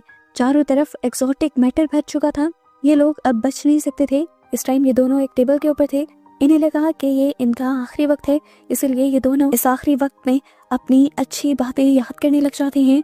और फाइनली जोनाथन इस पॉइंट पे नैन्सी को प्रपोज भी कर देता है। ये देखकर नैन्सी रोने लग जाती है, क्योंकि अब इस प्रपोजल का फायदा तो ना रहता, ये लोग तो मर जाते। ये दोनों इमोशनल हो जाते हैं, रो ही रहे होते हैं, गले लगे हुए होते हैं कि तभी अचानक वो एक्सोटिक मैटर पिघलना बंद हो जाता है और हर चीज वहाँ पर जम जाती है। और ये देखकर ये दोनों बहुत ही ज्यादा खुश हो जाते हैं, क्योंकि फाइनली इन दोनों की जान बच गई थी। दोनों यहाँ पर खुशी से गले लग जाते हैं। दूसरी तरफ असली दुनिया में हमें दिखाया जाता है कि 11 अपनी पावर्स से अपसाइड डाउन के अंदर जाकर विल को ढूंढने की कोशिश करती है, लेकिन जितना वो विल के करीब जाती है विल उतना ही उससे दूर जाने लगता है। इसीलिए वो असली दुनिया में वापस आ जाती है और ये सारी बातें आकर हॉपर को बताती है। अब हॉपर उसकी मदद के लिए एक ऐसा टैंक बनाने का डिसाइड करता है जिसकी मदद से 11 के दिमाग के सिग्नल और भी ज्यादा स्ट्रॉन्ग हो सके और वो दोबारा विल को ढूंढ सके। इधर जॉयस अब अपने बेटे को लेकर बहुत ही ज्यादा परेशान थी और रो रही थी। हॉपर जब उसके पास आता है तो वो उसे गले लगा लेती है और कहती है, पता नहीं क्यों मैं जो भी करती हूँ गलत ही होता है। पहले मैं अपने बेटे की केयर करती थी, तब भी मैं गलत थी, क्योंकि मैं उसे कमजोर समझती थी, और अब जब मैं उसे हिम्मत दे रही हूँ लड़ने के लिए तो अब भी वो बेहोश पड़ा है और अब भी मैं गलत हूँ। पर उसे उम्मीद दिलाता है कि विल को जल्दी ही होश आ जाएगा और वो इस लड़ाई में सबसे अहम रोल प्ले करेगा। यहाँ पर दिखाया जाता है कि अब 11 उस टैंक के अंदर चली जाती है जो हॉपर ने उसके लिए बनाया था बहुत सारे पानी और नमक से। हॉपर 11 से कहती है कि मैं तुम्हें ढूंढने आ रही हूँ, मुझे सिग्नल दो कि तुम कहाँ पर हो। ये कहते ही 11 वेक्ना के बनाए ट्रैप के अंदर चली जाती है और उसे वहाँ पर विल वेक्ना की वेन्स में जकड़ा हुआ मिलता है। वो विल को जगाती है और फिर वेक्ना की वेन्स काट कर उसे आजाद कर देती है। सीन कट होकर अब हमें अपसाइड डाउन में दोबारा मैक्स और हॉली को दिखाया जाता है। मैक्स और हॉली अभी भी एक मेमोरी से दूसरी मेमोरी के अंदर ट्रैवल कर रहे थे, और जब ये लोग एक दरवाजे की तरफ बढ़ ही रहे होते हैं तो अचानक से हॉली के नीचे की जमीन टूट जाती है और ये लोग नीचे गिरने वाले होते हैं, पर मैक्स हॉली को बचा लेती है। और ये लोग नोटिस करते हैं कि यहाँ पर नीचे जाने का एक रास्ता था, नीचे एक बंकर था। ये दोनों उस बंकर के अंदर चले जाते हैं और वहाँ पर एक घायल साइंटिस्ट को देखते हैं। साइंटिस्ट बहुत ही ज्यादा डरा हुआ था और उसके हाथ में एक बंदूक भी थी। यहाँ पर वो छोटे बच्चे हेनरी को देखते हैं जो साइंटिस्ट से कहता है कि आप जख्मी हैं और आपको मदद की जरूरत है, मैं आपकी मदद करने के लिए यहाँ आ रहा हूँ। पर वो साइंटिस्ट हेनरी की एक बात नहीं सुनता और उसको शूट करने की कोशिश करता है, और यहाँ हेनरी अपने आप को बचाने के लिए पास पड़ा पत्थर उठाकर साइंटिस्ट को मार देता है। ये देखकर हॉली और मैक्स दोनों ही डर जाते हैं और यहाँ से बाहर निकलने की कोशिश करते हैं, पर यहाँ से बाहर निकलने का उन्हें कोई रास्ता नजर नहीं आता। तभी अचानक से यहाँ पर मैक्स का फेवरेट गाना चलने लग जाता है, क्योंकि असली दुनिया में लूकस ने रोज की तरह मैक्स के रूम में आकर वो गाना चलाया था। उस गाने को सुनकर मैक्स समझ जाती है कि बाहर जाने का रास्ता यहीं करीब ही है। हमें हॉस्पिटल में दिखाया जाता है कि आहिस्ता आहिस्ता उसे होश भी आने लगा था। यहाँ पर हम विल और 11 को देखते हैं। इस टाइम विल की आंखों से खून के आंसू आ रहे थे और वो जल्दी से 11 के गले लग जाता है और रोते हुए 11 को बताता है कि वेक्ना ने मैक्स की पोजीशन का पता चला लिया है और वो जरूर अब मैक्स के पीछे जाएगा। हालांकि मैक्स इस दुनिया से निकलकर अपनी दुनिया में जाने में कामयाब होने ही वाली है।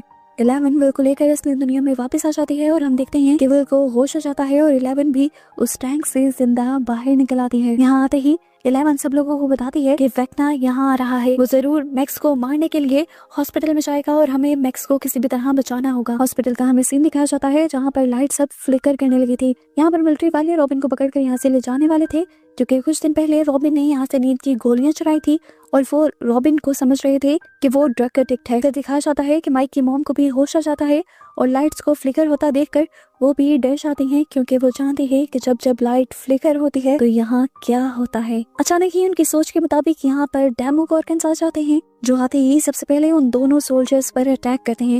वो सोल्जर अपने आप को बचाने के लिए उनके ऊपर गोलियां भी चलाते हैं, पर डेमोगोर्गन्स पर उनका कोई असर नहीं हो रहा था। यहाँ पर रॉबिन विक्की को लेकर यहाँ से निकल जाती है, जबकि और भी डेमोगोर्गन्स उनकी तरफ बढ़ने लग जाते हैं।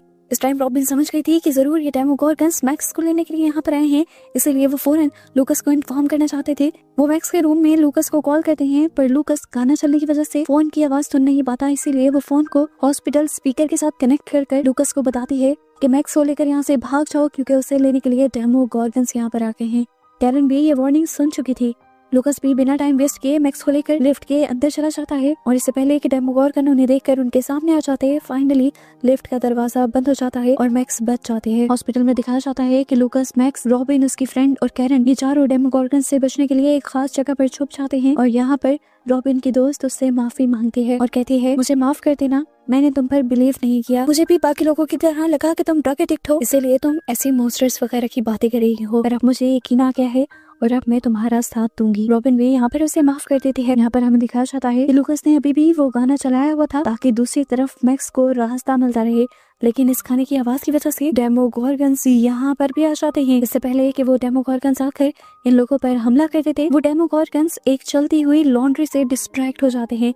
दिखाया जाता है कि उसके अंदर एक गैस सिलेंडर था और उसके चलने की वजह से वो गैस सिलेंडर ब्लास्ट होता है और वो तीनों डेमोगोर्गन्स मर जाते हैं। और इनको मारने का प्लान था असल में मैक्स की मॉम कैरन का। इधर अपसाइड डाउन में हमें दिखाया जाता है कि मैक्स को वो पोर्टल मिल जाता है जिससे वो अपनी दुनिया में जा सके। वो हॉली से कहते हैं कि आज तुम ना होती तो मैं यहाँ से बाहर कभी ना निकल पाती, तुम मेरे साथ नहीं जा सकती क्योंकि वहाँ पर तुम्हारी बॉडी नहीं है, लेकिन मैं जानती हूँ तुम बहुत ही हिम्मत वाली हो और तुम अपने लिए रास्ता ढूंढ लोगी। मुझसे वादा करो तुम हार नहीं मानोगी। यहाँ पर होली और मैक्स एक दूसरे को गले लगा लेते हैं, जिसके बाद मैक्स अपनी पोर्टल की तरफ भाग जाती है और सीन कट होकर हमें रियल वर्ल्ड में मैक्स को दिखाया जाता है, जिससे होश आ जाता है और लूकस बहुत ही ज्यादा एक्साइटेड हो जाता है। मैक्स अपने दोस्तों को देखती है और हैरान होती है। उसे कुछ देर के लिए तो यकीन नहीं आता कि ये सब कुछ रियल है। रॉबिन की दोस्त जो कि नर्स है वो उससे कहते हैं, तुम दिमाग पर ज्यादा जोर मत डालो, काफी अरसे बाद तुम्हें होश आया है। मैक्स यहाँ पर लूकस को गले लगा लेती है और वो रो ही रही होती है कि इतने में यहाँ पर 11 के साथ बाकी सभी लोग भी आ जाते हैं और वो भी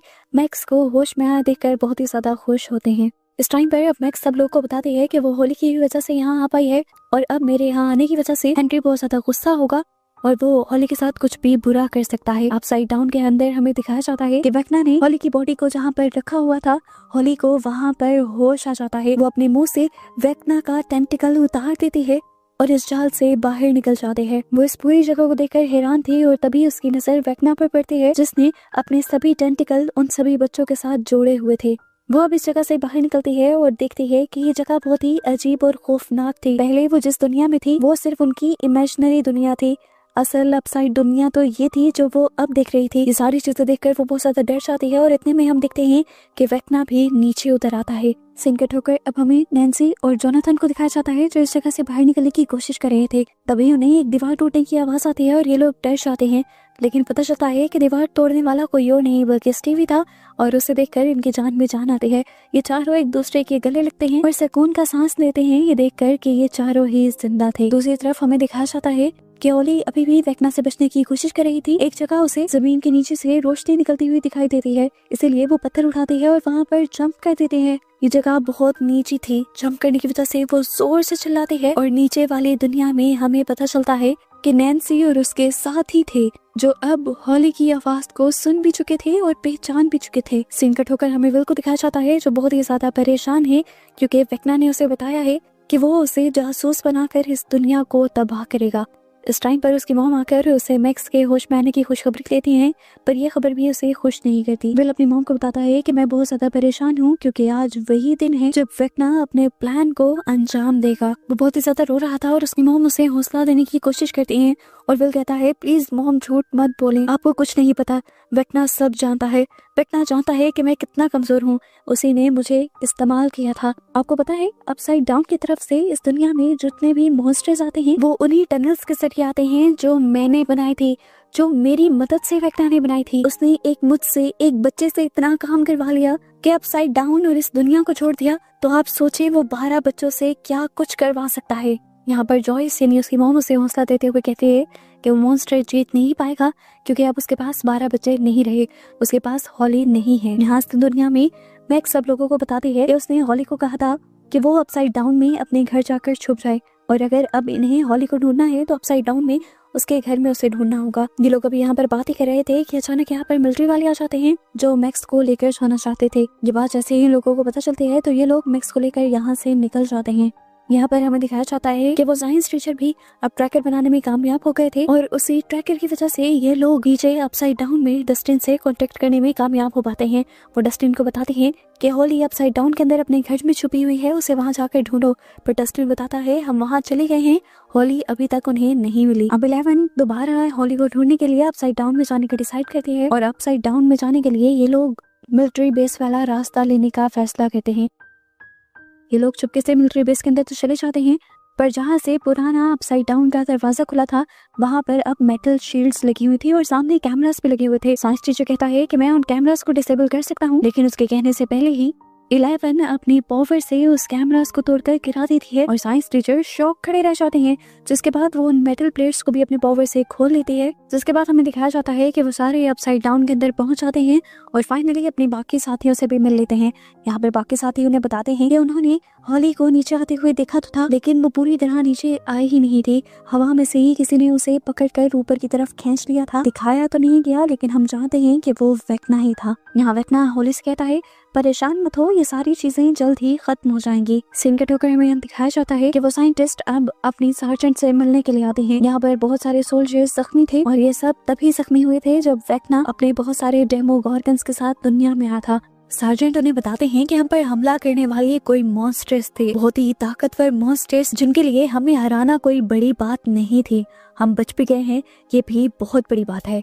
ये बात सुनकर साइंटिस्ट वहाँ से निकल आती हैं और अपने स्पेशल एजेंट से कहती हैं कि यहाँ पर और सोल्जर्स बुला लो, हमें यहाँ पर और सोल्जर्स की जरूरत पड़ने वाली है। तो यहाँ पर वो एजेंट पूछता है कि आखिर उस नीचे वाली दुनिया में ऐसा है क्या जिसकी वजह से आप सोल्जर्स पर सोल्जर्स मंगवाती जा रही हैं, आप कुछ छुपा रही हैं क्या? साइंटिस्ट उसे कोई जवाब नहीं देती और कहती हैं कि अपने काम से काम रखो और तुम्हें अपने सिर्फ मिशन पे ध्यान देना है, और तुम्हारा मिशन सिर्फ 11 को ढूंढना है।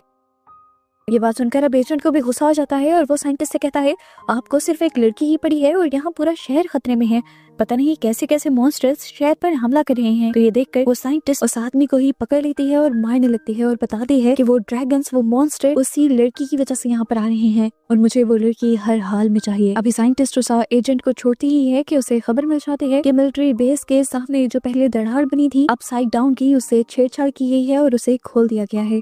हम देखते हैं कि उसी दरार की मदद से स्टीव, डस्टिन और बाकी सारे साथी अपसाइड डाउन से वापस आने में कामयाब हो जाते हैं।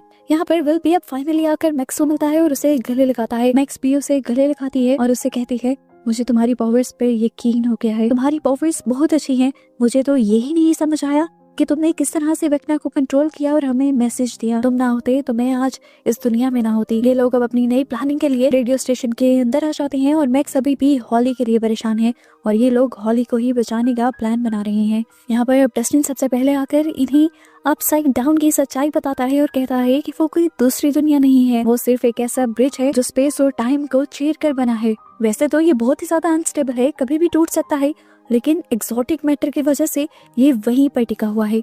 वो बताता है कि हम इसे वर्म होल का नाम दे सकते हैं और ये वर्म होल हमारी दुनिया को एक काली दुनिया से कनेक्ट करता है, उसे एपिस कह सकते हैं हम। डस्टिन बताता है कि यही काली दुनिया उन मॉन्स्टर्स का और डेमोगॉर्गन का घर है। फिर ये लोग सारी बातें सोचते रहते हैं कि आखिर वो डेमोगॉर्गन्स और वेक्ना यहाँ कैसे आया। वो बताते हैं कि डॉक्टर मार्टिन ने 11 के जरिए हेनरी को उसी एबिस के अंदर भेज दिया था। सालों वो उसी एबिस में रहा, लेकिन फिर डॉक्टर मार्टिन को दोबारा से हेनरी की जरूरत पड़ी और उन्होंने 11 के जरिए हेनरी को ढूंढने की कोशिश की और जब 11 ने हेनरी को अपनी दुनिया में लाने की कोशिश की, उसी कोशिश की वजह से ये ब्रिज बना। अब हेनरी जो अपने आप को एक वेक्ना की शक्ल दे देता है, एक मॉन्स्टर की शक्ल दे देता है, इसी ब्रिज के जरिए वो बहुत सारे डेमोगॉर्गन्स के साथ बाहर बाहर इस दुनिया में आता है। यहाँ पर मैक्स बताते हैं कि हेनरी ने हॉली से कहा था कि वो दोनों दुनिया को एक करना चाहता है, यानी वो एबिस को और इस दुनिया को एक करना चाहता है। अगर इस तरह हुआ तो ये पूरी दुनिया काले अंधेरे में डूब जाएगी, एक तरह से तबाह हो जाएगी।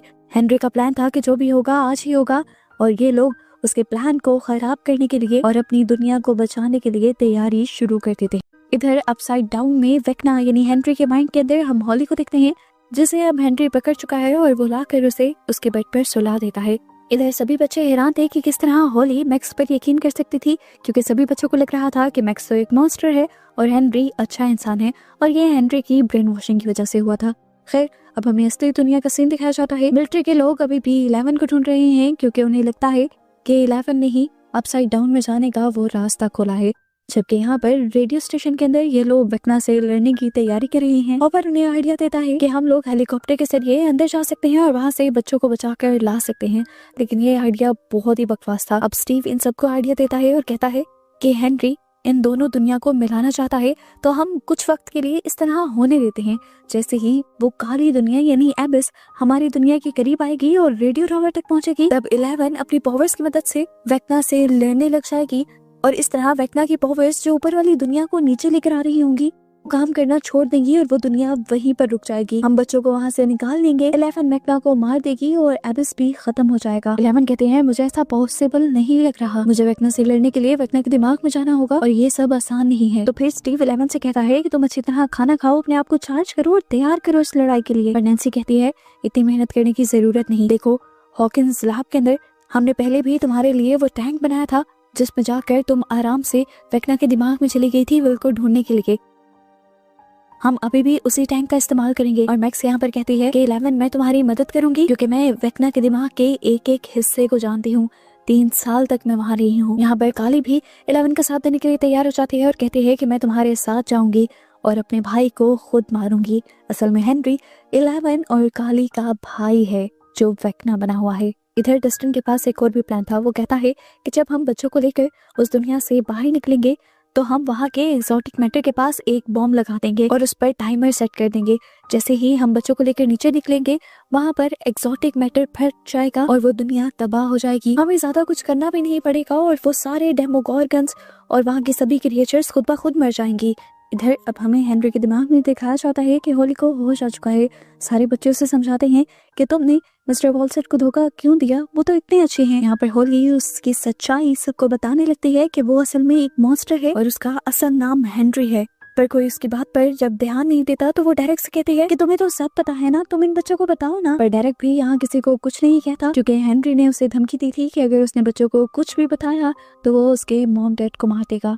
सिंकट होकर अब हमें काली और 11 को दिखाया जाता है जो अपने मिशन के लिए तैयार थे और उससे पहले वो वॉइड में जाकर एक दूसरे से बातें करते हैं, ऐसी बातें जो वो किसी के सामने नहीं कर सकते थे। काली 11 को समझाते हैं कि तुम जो माइक के साथ घर बनाने की प्लानिंग कर रही हो वो तुम्हारी कामयाब नहीं होगी, क्योंकि बुरे लोग बिल्कुल मेरी तरह तुम्हारे भी दोस्त माइक को मार देंगे और फिर तुम्हें पकड़कर तुम्हारा खून निकालेंगे, तुम पर एक्सपेरिमेंट करेंगे। 11 यहाँ पर कहती है इसका भी हल है मेरे पास, हम लैब को तबाह कर देंगे और डॉक्टर के को भी मार देंगे। पर काली बताती है तुम क्यों नहीं समझ रही, एक लैब खत्म होगी तो कोई दूसरी बन जाएगी, डॉक्टर के की जगह कोई और साइंटिस्ट आ जाएगा, हम हमेशा उनका शिकार बनेंगे, वो और बच्चे बनाएंगे, हमारे जैसे बच्चे, हमारे जैसे ही बच्चों में से कोई हेनरी भी निकल आएगा जो दूसरी दुनिया के गेट यहाँ पर खोलेगा और ये दुनिया खतरे में पड़ेगी।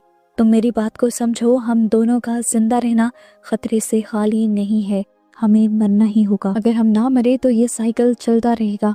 11 उससे पूछते हैं फिर तुम्हारे पास इसके लिए क्या प्लान है। काली बताती है कि हेनरी को मारने के बाद और सभी बच्चों को बचाने के बाद हम उस दुनिया से निकलेंगे नहीं, हम उस एक्सोटिक मैटर के पास ही ठहरेंगे और जैसे ही वो एक्सोटिक मैटर तबाह होगा हम दोनों भी उसी के साथ मारे जाएंगे। हमें दिखाया जाता है कि मिशन के लिए ये लोग बिल्कुल तैयार थे।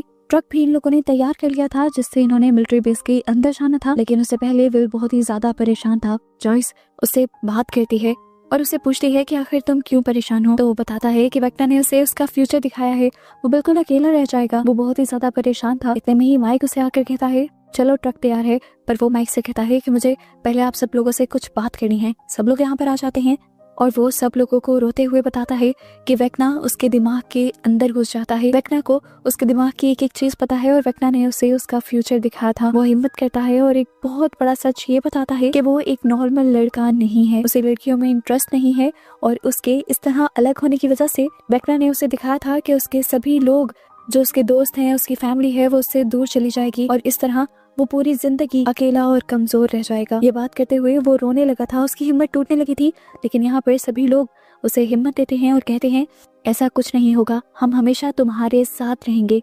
सबके इस बात को कहने से विल को बहुत ही ज्यादा हिम्मत मिली थी। उसके अंदर जो डर था वो भी खत्म हो गया था और अब इमोशनली वो वेक्ना से ज्यादा ताकतवर हो गया था। फाइनली ये लोग अपना मिशन शुरू करते हैं। मिलिट्री बेस के पास जाकर ये लोग किसी तरह से मिलिट्री का गेट खोल लेते हैं और वहां पर मौजूद सभी सोल्जर्स को मार देते हैं। जिसके बाद ये लोग मिलिट्री बेस के अंदर जाकर अपसाइड डाउन का दरवाजा खोलते हुए अंदर चले जाते हैं। जो जो उनके सामने उन्हें रोकने के लिए आता है ये उन सब पर गोलियां चलाते हैं और डॉक्टर के ये सारा नजारा हैरानी से देखती रह जाती है। सीन कट होकर हमें हेनरी की माइंड की दुनिया दिखाई जाती है, जहाँ पर वो सारे बच्चों को इकट्ठा कर चुका था और उसने सभी के हाथ एक साथ बंधवा दिए थे। सभी बच्चों की ताकत से वो अपने मिशन को अब पूरा करने वाला था। जैसे ही सब बच्चे उसका हाथ पकड़ते हैं तो अचानक से हेनरी सब बच्चों को अपने पोजीशन में ले लेता है, उन पर काबू पा लेता है। अपसाइड डाउन की दुनिया के अंदर जाने के बाद ये लोग अपसाइड डाउन में ही अपने रेडियो स्टेशन के पास, अपने रेडियो टावर के पास चले जाते हैं। ये देखते हैं कि अभी तक ऊपर से काली दुनिया नीचे नहीं आ रही थी। इसका मतलब था कि अभी भी वेक्ना अपने प्लान पर काम कर रहा था। ये लोग इसी लैब के अंदर बने हुए एक टैंक के अंदर 11 को भेज देते हैं और 11 अंदर जाने से पहले अपने डैड हॉपर से कहते हैं कि मुझे जल्दी वापस मत निकालना, मुझे वहाँ सब कुछ खत्म कर आना है। यहाँ असल दुनिया में दिखाया जाता है कि मैक्स एकदम से व्हीलचेयर से खड़ी हो जाती है और ये देखकर वो नर्स बहुत ही ज्यादा डर जाती है। असल में मैक्स एक ट्रांस में चली गई थी। देख तो मैक्स इसी दुनिया में रही थी, लेकिन वो अपने दिमाग के जरिए वॉइड में पहुंच गई थी, जहाँ से वो काली और 11 की मदद कर सकती थी वेक्ना के दिमाग में जाने पर। यहाँ पर दिखाया जाता है कि वो काली दुनिया भी अब नीचे आने लगी थी। इनके पास ज्यादा टाइम नहीं था, बस कुछ ही मिनट थे। मरे ये बात जल्दी से रेडियो से सब लोगों को बता देता है और सब लोग तैयार हो जाते हैं। हमें दिखाया जाता है कि वो तीनों लड़कियां इस टाइम 11 के दिमाग के अंदर थी। यहाँ पर उन्हें वेक्ना तो मिल जाता है, लेकिन ये वेक्ना को मार नहीं पा रही थी। वेक्ना का हाथ पकड़कर ये लोग हेनरी की पास्ट की मेमोरीज के अंदर चले जाते हैं और यहीं पर इन्हें बहुत सारे इशारे मिलते हैं जिनसे इन्हें पता चलता है कि काली दुनिया अब नीचे आने लगी है। यहाँ पर काली दुनिया तेजी से नीचे आ रही थी और काली दुनिया का दरवाजा उस टावर के किनारे से टकरा जाता है, जिसकी वजह से ये टावर टूटने लग जाता है और ये सब हिलने लग जाते हैं। स्टीव तो नीचे भी गिरने वाला होता है, लेकिन जोनाथन उसका हाथ पकड़कर उसे बचा लेता है। उधर 11 के दिमाग के अंदर जहाँ वो हेनरी से लड़ने के लिए आई थी, उन्हें अभी तक हेनरी नहीं मिलता। मैक्स उन्हें लेकर जल्दी से हेनरी के घर चली जाती है और वहाँ पर वो देखते हैं कि हेनरी ने सभी बच्चों को पोजेस किया हुआ था। 11 जल्दी से अपनी पावर से हेनरी को वहाँ से उठाकर दूर फेंकती है और सभी बच्चे एकदम से उसके पोजीशन से बाहर निकल आते हैं। सभी बच्चों की पावर्स टूटने की वजह से काली दुनिया का भी ऊपर से नीचे आना रुक जाता है और यहाँ पर ये सभी लोग जो मरने वाले थे वो भी बच जाते हैं। यहाँ पर मैक्स हॉली को गले लगाती है और सभी बच्चों से कहती है कि मैं तुम सबको बचाकर यहाँ से ले जाऊंगी, पर कोई भी बच्चा उस पर एतबार नहीं कर रहा था। वो बच्चे कहते हैं कि तुम तो मॉन्स्टर हो, लेकिन मैक्स सबको यकीन दिलाती है कि मैं मॉन्स्टर नहीं हूँ और वो ये बात साबित करने का भी फैसला करती है।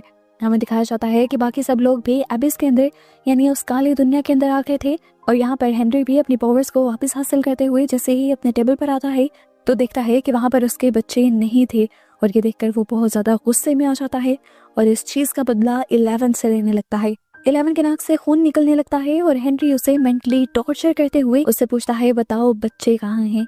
हमें पता चलता है कि बच्चे इस टाइम में ही थे। काली ने अपनी पावर्स की मदद से बस बच्चों को फिलहाल के लिए हेनरी की नजरों से छुपाया हुआ था। हेनरी गुस्से में अपने हाथ को वेक्ना के हाथ में बदल देता है और उसके हाथ को देखकर ये सभी बच्चे समझ जाते हैं कि मैक्स सच कह रही थी और असल में हेनरी ही एक मॉन्स्टर था, वेक्ना था। मैक्स बच्चों से कहती है तुम लोगों को एतबार हो गया ना, ये हमारी दुनिया को तबाह करने वाला था जिस तरह हॉली ने बताया है और हमें जो भी करना है जल्दी करना है, अपनी दुनिया को भी बचाना है और खुद को भी। यहाँ पर हम देखते हैं कि अभी भी हेनरी 11 के दिमाग के अंदर था और वो 11 के दिमाग के जरिए ये भी जान लेता है कि काली और 11 उसे मारने का प्लान बनाते हुए यहाँ पर आए हैं। इस चीज का तो वो बदला ले ही लेता, फिलहाल उसे अपना मिशन पूरा करना था, उस दुनिया को तबाह करने का। इसीलिए वो जैसे ही दोबारा अपने घर में आता है अपने मिशन को पूरा करने के लिए तो आकर देखता है कि बच्चे दोबारा से उसके घर से भाग चुके हैं। यहाँ काली 11 को बचाने के लिए हेनरी को मारने के लिए जैसे यहाँ पर आते हैं तो देखते हैं कि हेनरी तो यहाँ से गायब हो चुका है। यहाँ हमें दिखाया जाता है कि स्टीव, जोनाथन और सभी बाकी साथियों को उस काली दुनिया के अंदर यानी अपसाइड डाउन के अंदर वेक्ना का घर मिल जाता है। मैक्स सभी बच्चों को भगा रही थी लेकिन डेरेक से यहाँ से भागा नहीं जाता। वो सभी बच्चों से कहता है कि तुम आगे आगे भागो, मैं पीछे पीछे आ रहा हूँ। अभी वो ये बात ही कर रहा था कि उन्होंने देखा कि पीछे से हेनरी आने लगा है। सीन कट होकर हमें लैब में हॉपर का सीन दिखाया जाता है। पता नहीं उसके दिमाग के साथ वेक्ना खेल रहा था या उसे हेलुसिनेशंस हो रहे थे। उसे अपना पास्ट याद आने लगता है, पास्ट की वो डार्क मेमोरी जब उसके बेटे की मौत हुई थी। वो उससे बहुत ज्यादा डिस्टर्ब हो जाता है और यहीं पर वेक्ना उसके दिमाग में काली और 11 का वो प्लान भी डाल देता है, जिससे उसे पता चलता है कि 11 अपसाइड डाउन को खत्म करने के साथ साथ अपने आप को भी खत्म करने वाली है। ये सारी बात जानकर वो बहुत ज्यादा दुखी हो जाता है और अगले ही पल उसे दिखता है कि सामने उसके वेक्ना है। वेक्ना को मारने के लिए वो उस पर गोली चलाता है, पर असल में वो गोली उस टैंक पर चला रहा था जिसके अंदर 11 थी। जिस टैंक के अंदर जाकर 11 ने अपने आप को वेक्ना से जोड़ा हुआ था। यहाँ पर टैंक लीक कर जाता है और हमें पता चलता है कि एक गोली 11 को भी लग गई थी। 11 को बचाने के लिए हॉपर वो टैंक तोड़ देता है। 11 वहाँ से बाहर निकल आती है, उसका कनेक्शन वेक्ना के साथ टूट जाता है और इसी के साथ हेनरी यानी वेक्ना के दिमाग के अंदर से मैक्स, काली और 11 गायब हो जाते हैं। गायब होने से पहले मैक्स हॉली से कह गई थी कि इन सभी बच्चों को लेकर उसे गार में चली जाओ जहाँ पे हेनरी आ नहीं पाता। यहाँ पर हॉपर बाहर निकालकर जब 11 को देखता है तो उसे पता चलता है 11 बिल्कुल ठीक थी और ये सब जो हुआ था वो सिर्फ वेक्ना का एक प्लान था इन लोगों को कमजोर करने का। रियल वर्ल्ड में हमें दिखाया जाता है कि साइंटिस्ट वहाँ होने वाली सारी चीजों का पता चला रही थी। वो जब इनके रेडियो स्टेशन की तलाशी लेती हैं तो उन्हें मैक्स के बारे में पता चल जाता है। इधर हॉपर 11 और काली अब इकट्ठे खड़े हुए थे। हॉपर 11 से पूछता है, सच सच बताओ, क्या तुम आज अपनी जान देने वाली हो? मुझे वेक्ना ने वो सब दिखा दिया है। हम तब तक अपसाइड डाउन को तबाह नहीं करेंगे जब तक तुम वहाँ से सबको लेकर वापस नहीं आ जाओगी। उसकी ये बात सुनकर काली उसके ऊपर गन तान देती है, लेकिन हॉपर डरता नहीं और 11 यहाँ पर हॉपर को समझाने की कोशिश करती है कि अगर मैंने अपनी जान न दी तो ये सब लंबा चलता रहेगा और कभी खत्म नहीं होगा। हॉपर जवाब में कहता है, तुम नाउम्मीद क्यों हो रही हो? हम हैं ना तुम्हारे साथ, हम तुम्हें प्रोटेक्ट करेंगे, हम सबसे लड़ेंगे। तुमने बचपन से बहुत कुछ सहा है और अब तुम्हें अपने अच्छे दिनों के लिए लड़ना चाहिए। उसकी बातें सुनकर काली भी अपनी बंदूक नीचे कर लेती है। यहाँ पर दिखाया जाता है कि सारे बच्चे अब उस गार के अंदर तो आ गए थे, लेकिन डेरेक हॉली को कहीं नजर नहीं आ रहा था। उसके इंतजार में हॉली बाहर ही रुक जाती है, पर डेरेक तो असल में अंदर आ चुका था। यहाँ पर इतने में वेक्ना भी आ जाता है और वो हॉली को पकड़ने ही वाला होता है, पर डेरेक ही हॉली को पकड़कर बचाता है। इधर मैक्स की मदद से मिलिट्री 11 और काली तक पहुंच जाती है और 11 और काली दोनों की पावर्स को कम करने के लिए उसी डिवाइस का इस्तेमाल करती है जिसका पहले ये लोग इस्तेमाल कर रहे थे। इस डिवाइस की वजह से काली और 11 दोनों को ही बहुत तकलीफ होने लग जाती है। यहाँ पर हॉपर आता है और 11 को उठाकर चला जाता है, जबकि काली पीछे ही रह जाती है। 11 को सेफ जगह पहुंचाने के बाद हॉपर काली को भी बचाने के लिए आता है, लेकिन तब तक यहाँ पर सोल्जर्स आ चुके थे। वो सोल्जर्स से लड़ता है लेकिन जीत नहीं पाता क्योंकि सोल्जर्स उसे ओवर पावर कर देते हैं। 11 अब उस समय यहाँ आती है और अपनी पावर से उस हेलीकॉप्टर को तबाह कर देती है, जिसके बाद वो यहाँ कर देखती है कि काली जख्मी हालत में पड़ी थी क्योंकि सोल्जर्स ने उसे गोली मार दी थी। काली के मरने की वजह से वो बहुत ज्यादा दुखी थी, पर काली उसे कहती है जो भी हुआ अच्छा ही हुआ। यहाँ हमें दिखाया जाता है कि बच्चे जिस गार के अंदर थे वहाँ पर अब हेनरी भी आ गया था अपने डर पर काबू पाते हुए। इस जगह हॉली उस पर पीछे से वार करती है और हेनरी को अब वही वियन नजर आने लगता है जो उसने बचपन में देखा था, जिस वियन को हम उसके पहले भी देख चुके हैं। वो यहाँ पर डरने लग जाता है और दूसरी तरफ विल जो कि इसके दिमाग के अंदर जाने की कोशिश कर रहा था, उसे भी पता चल जाता है कि इस टाइम हेनरी डरा हुआ है। इधर हमें दिखाया जाता है कि अब 11 अपसाइड डाउन से एबिस में जाने की तैयारी कर रही थी। हॉपर उससे पूछता है कि वहाँ जाकर क्या करोगी। 11 उसे कहती है कि मैं उस जगह को तबाह कर दूंगी, चाहे मैं बच पाऊं या ना पाऊं। वो अब अपना ब्रेसलेट उतार कर हॉपर को देती है जो हॉपर ने अपनी बेटी का उसे दिया था और कहती है कि मैं आपकी बेटी नहीं हूँ, लेकिन मैं मानती हूँ कि आपने मुझे अपनी बेटी से ज्यादा प्यार दिया। हमें दोबारा हेनरी का वियन दिखाया जाता है जब उसने साइंटिस्ट को मारा था। उसे साइंटिस्ट को मारकर जब साइंटिस्ट का सूटकेस खोला तो उसके अंदर माइंड फ्लेयर था। जैसे ही हेनरी ने माइंड फ्लेयर को पकड़ा तो उसे एक अजीब सी दुनिया से आवाज आई कि मुझे ढूंढो, और यहाँ पर हेनरी को एक अजीब सा अटैक होने लगा और साइंटिस्ट ने उससे कहा कि अब तुम जहाँ चले गए हो वहाँ जाकर लड़ो, अपने लिए लड़ो, अपनी एक एग्जिस्टेंस बनाओ, वरना वो चीज तुम्हें खा जाएगी। हेनरी माइंड फ्लेयर की ताकत को ढूंढने लग जाता है और उसी ताकत को ढूंढते हुए वो अनजाने में साइंटिस्ट को मार देता है और उसकी आंखें भी फाड़ देता है और इस सब के बाद वो डर कर वहाँ से भाग जाता है। विल जो अभी तक हेनरी के दिमाग से उसकी मेमोरी देख रहा था अब खुद भी रोने लगा था। उसे एहसास हुआ कि हेनरी की कोई गलती नहीं थी, वो तो खुद एक बच्चा था और उसे माइंड फ्लेयर ने ही ट्रैप कर लिया था। हेनरी के दिमाग में वो हेनरी को समझाने की कोशिश करता है कि देखो जो हुआ वो पास्ट था, तुम अभी भी अपनी गलतियों को सुधार सकते हो। अगर तुम पहले माइंड फ्लेयर के धोखे में आ गए थे और तब ये बुराइयां कर रहे थे तो अब भी संभल जाओ। पर अब हेनरी वेक्ना बन चुका था, मॉन्स्टर बन चुका था, इंसान तो रहा ही नहीं था। इसीलिए उसने रुकने का फैसला नहीं किया और जो बर्बादी उसने सोची हुई थी उसी बर्बादी को करने की ठानी। विल ने उसे दोबारा समझाया कि ये बहुत गलत है, पर हेनरी ने उसे बताया कि माइंड फ्लेयर ने ही तो असल में उसे दिखाया था कि ये दुनिया कितनी बुरी है, कितनी जालिम और खुदगर्ज है, और इन्हीं चीजों को खत्म करने के लिए वो दुनिया को खत्म करना चाहता है। विल बार बार उसे समझा रहा था तो हेनरी गुस्से में आ गया और उसने विल से कहा, तुमने क्या मुझे पागल समझा हुआ है? मैं भी जानता था कि अगर मैं चाहता तो मैं उससे लड़ सकता था, लेकिन मैं नहीं लड़ा। मैंने उसका साथ इसीलिए चुना क्योंकि मुझे भी दुनिया की बहुत सी चीजें बहुत बुरी लगती थी। अब हेनरी उससे कहता है कि माइंड फ्लेयर को मेरी जरूरत थी इस दुनिया को तबाह करने के लिए और मुझे उसकी। हेनरी की इन बातों से माइंड फ्लेयर को ताकत मिलती है और हम पहली मर्तबा माइंड फ्लेयर को जागते हुए देखते हैं। जिस जगह को असल में हम वेक्ना का घर समझते थे वो खुद माइंड फ्लेयर था, सबसे बड़ा मॉन्स्टर। अपसाइड डाउन के अंदर माइंड फ्लेयर इन सारे दोस्तों के पीछे पड़ जाता है और ये सारे अपनी जान बचाकर भागते हैं, पर बड़ा सा माइंड फ्लेयर जैसे ही अपना एक टेंटिकल आगे रखता है तो डस्टिन उसके टेंटिकल में फंस जाता है और उसके सारे दोस्त उसे यहाँ पर बचाने के लिए आ जाते हैं। हमें दिखाया जाता है कि अब माइंड फ्लेयर से लड़ने के लिए फाइनली 11 यहाँ आ गई थी, जिसने आते ही अपने दोस्तों को पीछे किया और माइंड फ्लेयर की तरफ भागी। माइंड फ्लेयर के अंदर वो वेक्ना के पास गई और उसने देखा कि वेक्ना ही माइंड फ्लेयर को कंट्रोल कर रहा था और अब उसने वेक्ना को नीचे गिरा लिया। बाकी सभी दोस्त भी 11 की मदद करना चाहते थे, इसीलिए ये लोग प्लान बनाते हैं कि ये लोग ऊपर पहाड़ियों के ऊपर चढ़कर वेपन्स लेकर तैयार रहेंगे और कोई एक माइंड फ्लेयर को अपनी तरफ अट्रैक्ट करते हुए यहाँ तक लेकर आएगा। ये काम नैन्सी करती है और उसके ऊपर गोलियां चलाते हुए उसे एक पहाड़ी के पास ले आती है, जहाँ पर ये लोग पहले से ही तैयार होते हैं और आग के साथ माइंड फ्लेयर पर हमला कर देते हैं। इस हमले की वजह से जैसे ही माइंड फ्लेयर कमजोर होता है तो अंदर वेक्ना भी गिर जाता है जो माइंड फ्लेयर से ही जुड़ा हुआ था। उसके गिरते ही कमजोर होते ही वह उसके दिमाग पर कब्जा कर लेता है और सबसे पहले उसका बाजू तोड़ता है। उसको इस हालत में देखकर 11 भी मौका जाने नहीं देती हाथ से और अब वेक्ना पर हमला करते हुए उसे मार डालती है और फाइनली वेक्ना मर जाता है। बाहर से इन लोगों के बाकी दोस्त माइंड फ्लेयर से बदला लेने के लिए उसके सारे अंडों को तोड़ देते हैं और इसी टाइम पर नैन्सी भागते हुए अंदर आती है 11 को देखने के लिए और 11 को जिंदा देखकर वो बहुत ही ज्यादा खुश हो जाती है। यहाँ पर सभी लोग आकर उन सभी बच्चों को वेक्ना के चुंगल से निकाल लेते हैं और नैन्सी अपनी बहन से मिलकर बहुत ही ज्यादा खुश हो जाती है। अब तक जॉयस भी यहाँ आ चुकी थी जो देखती है कि वेक्ना अभी तक मरा नहीं था बल्कि वो तड़प रहा था। ये देखकर उसे वो सारे लम्हे याद आते हैं जब वेक्ना की वजह से उसके बच्चों ने सफर किया था, मुश्किलें सही थी, दर्द सहा था। इसी गुस्से में वो एक कुल्हाड़ी उठाती है और बेदर्दी से वेक्ना के गले पर मार मार कर उसका सर उसकी बॉडी से अलग कर देती है और उसका ये अंजाम देखकर सभी को बहुत खुशी मिलती है।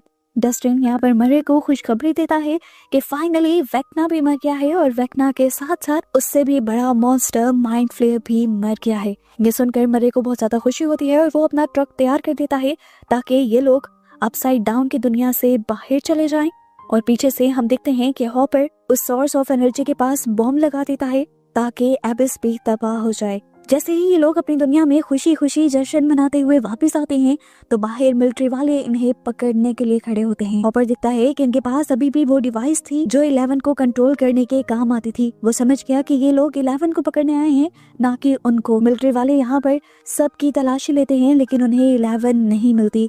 अचानक से 11 कहीं गायब हो गई थी। ये सब खुश हुए कि 11 पहले से ही कहीं चली गई है, पर हमें दिखाना चाहता है कि वो अपसाइड डाउन के गेट के पास थी। वो अब वॉइड में जाकर माइक से मिलती है और उसे सॉरी कहती है क्योंकि उसने बहुत बड़ा फैसला किया था मरने का। वो माइक को कहती है कि तुमने मुझे हमेशा समझा है और मैं जानती हूँ तुम मुझे आज भी समझ जाओगे, मेरा जिंदा रहना ठीक नहीं। ये कहकर वो माइक को गले लगाती है और फिर उनकी ये सोच खत्म हो जाती है। हम देखते हैं कि अपसाइड डाउन में एक बहुत बड़ा धमाका होता है और उसी धमाके में 11 भी गायब हो जाती है और असल दुनिया में दिखाया जाता है कि अपसाइड डाउन का दरवाजा भी हमेशा हमेशा के लिए बंद हो जाता है, यानी वो पोर्टल बंद हो जाता है, जिससे ये लोग समझ जाते हैं कि अपसाइड डाउन वाली वो दुनिया मिट चुकी है। अब सीन कट होकर हमें 18 माह बाद का सीन दिखाया जाता है जहाँ पर अब हॉकिन बिल्कुल नॉर्मल शहर बन गया है।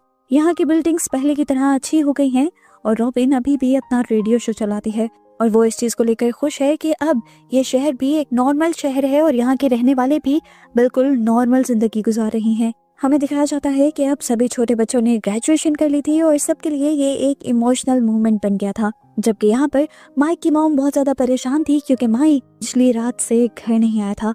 वो इसलिए हॉपर को कॉल करती है और हॉपर जानता था कि माइक कहाँ होगा। वो 11 के मेमोरियल पर था। हॉपर यहाँ उसे समझाता है कि जो वो उसमें 11 की मर्जी थी, तुम्हारा कोई कसूर नहीं था। एक रास्ता ये है कि तुम 11 की याद में अपनी जिंदगी बर्बाद कर दो और एक रास्ता ये है कि तुम उसे भूलकर अगली लाइफ में बढ़ो और जो लोग जिंदा हैं उनके लिए ये लाइफ गुजारो।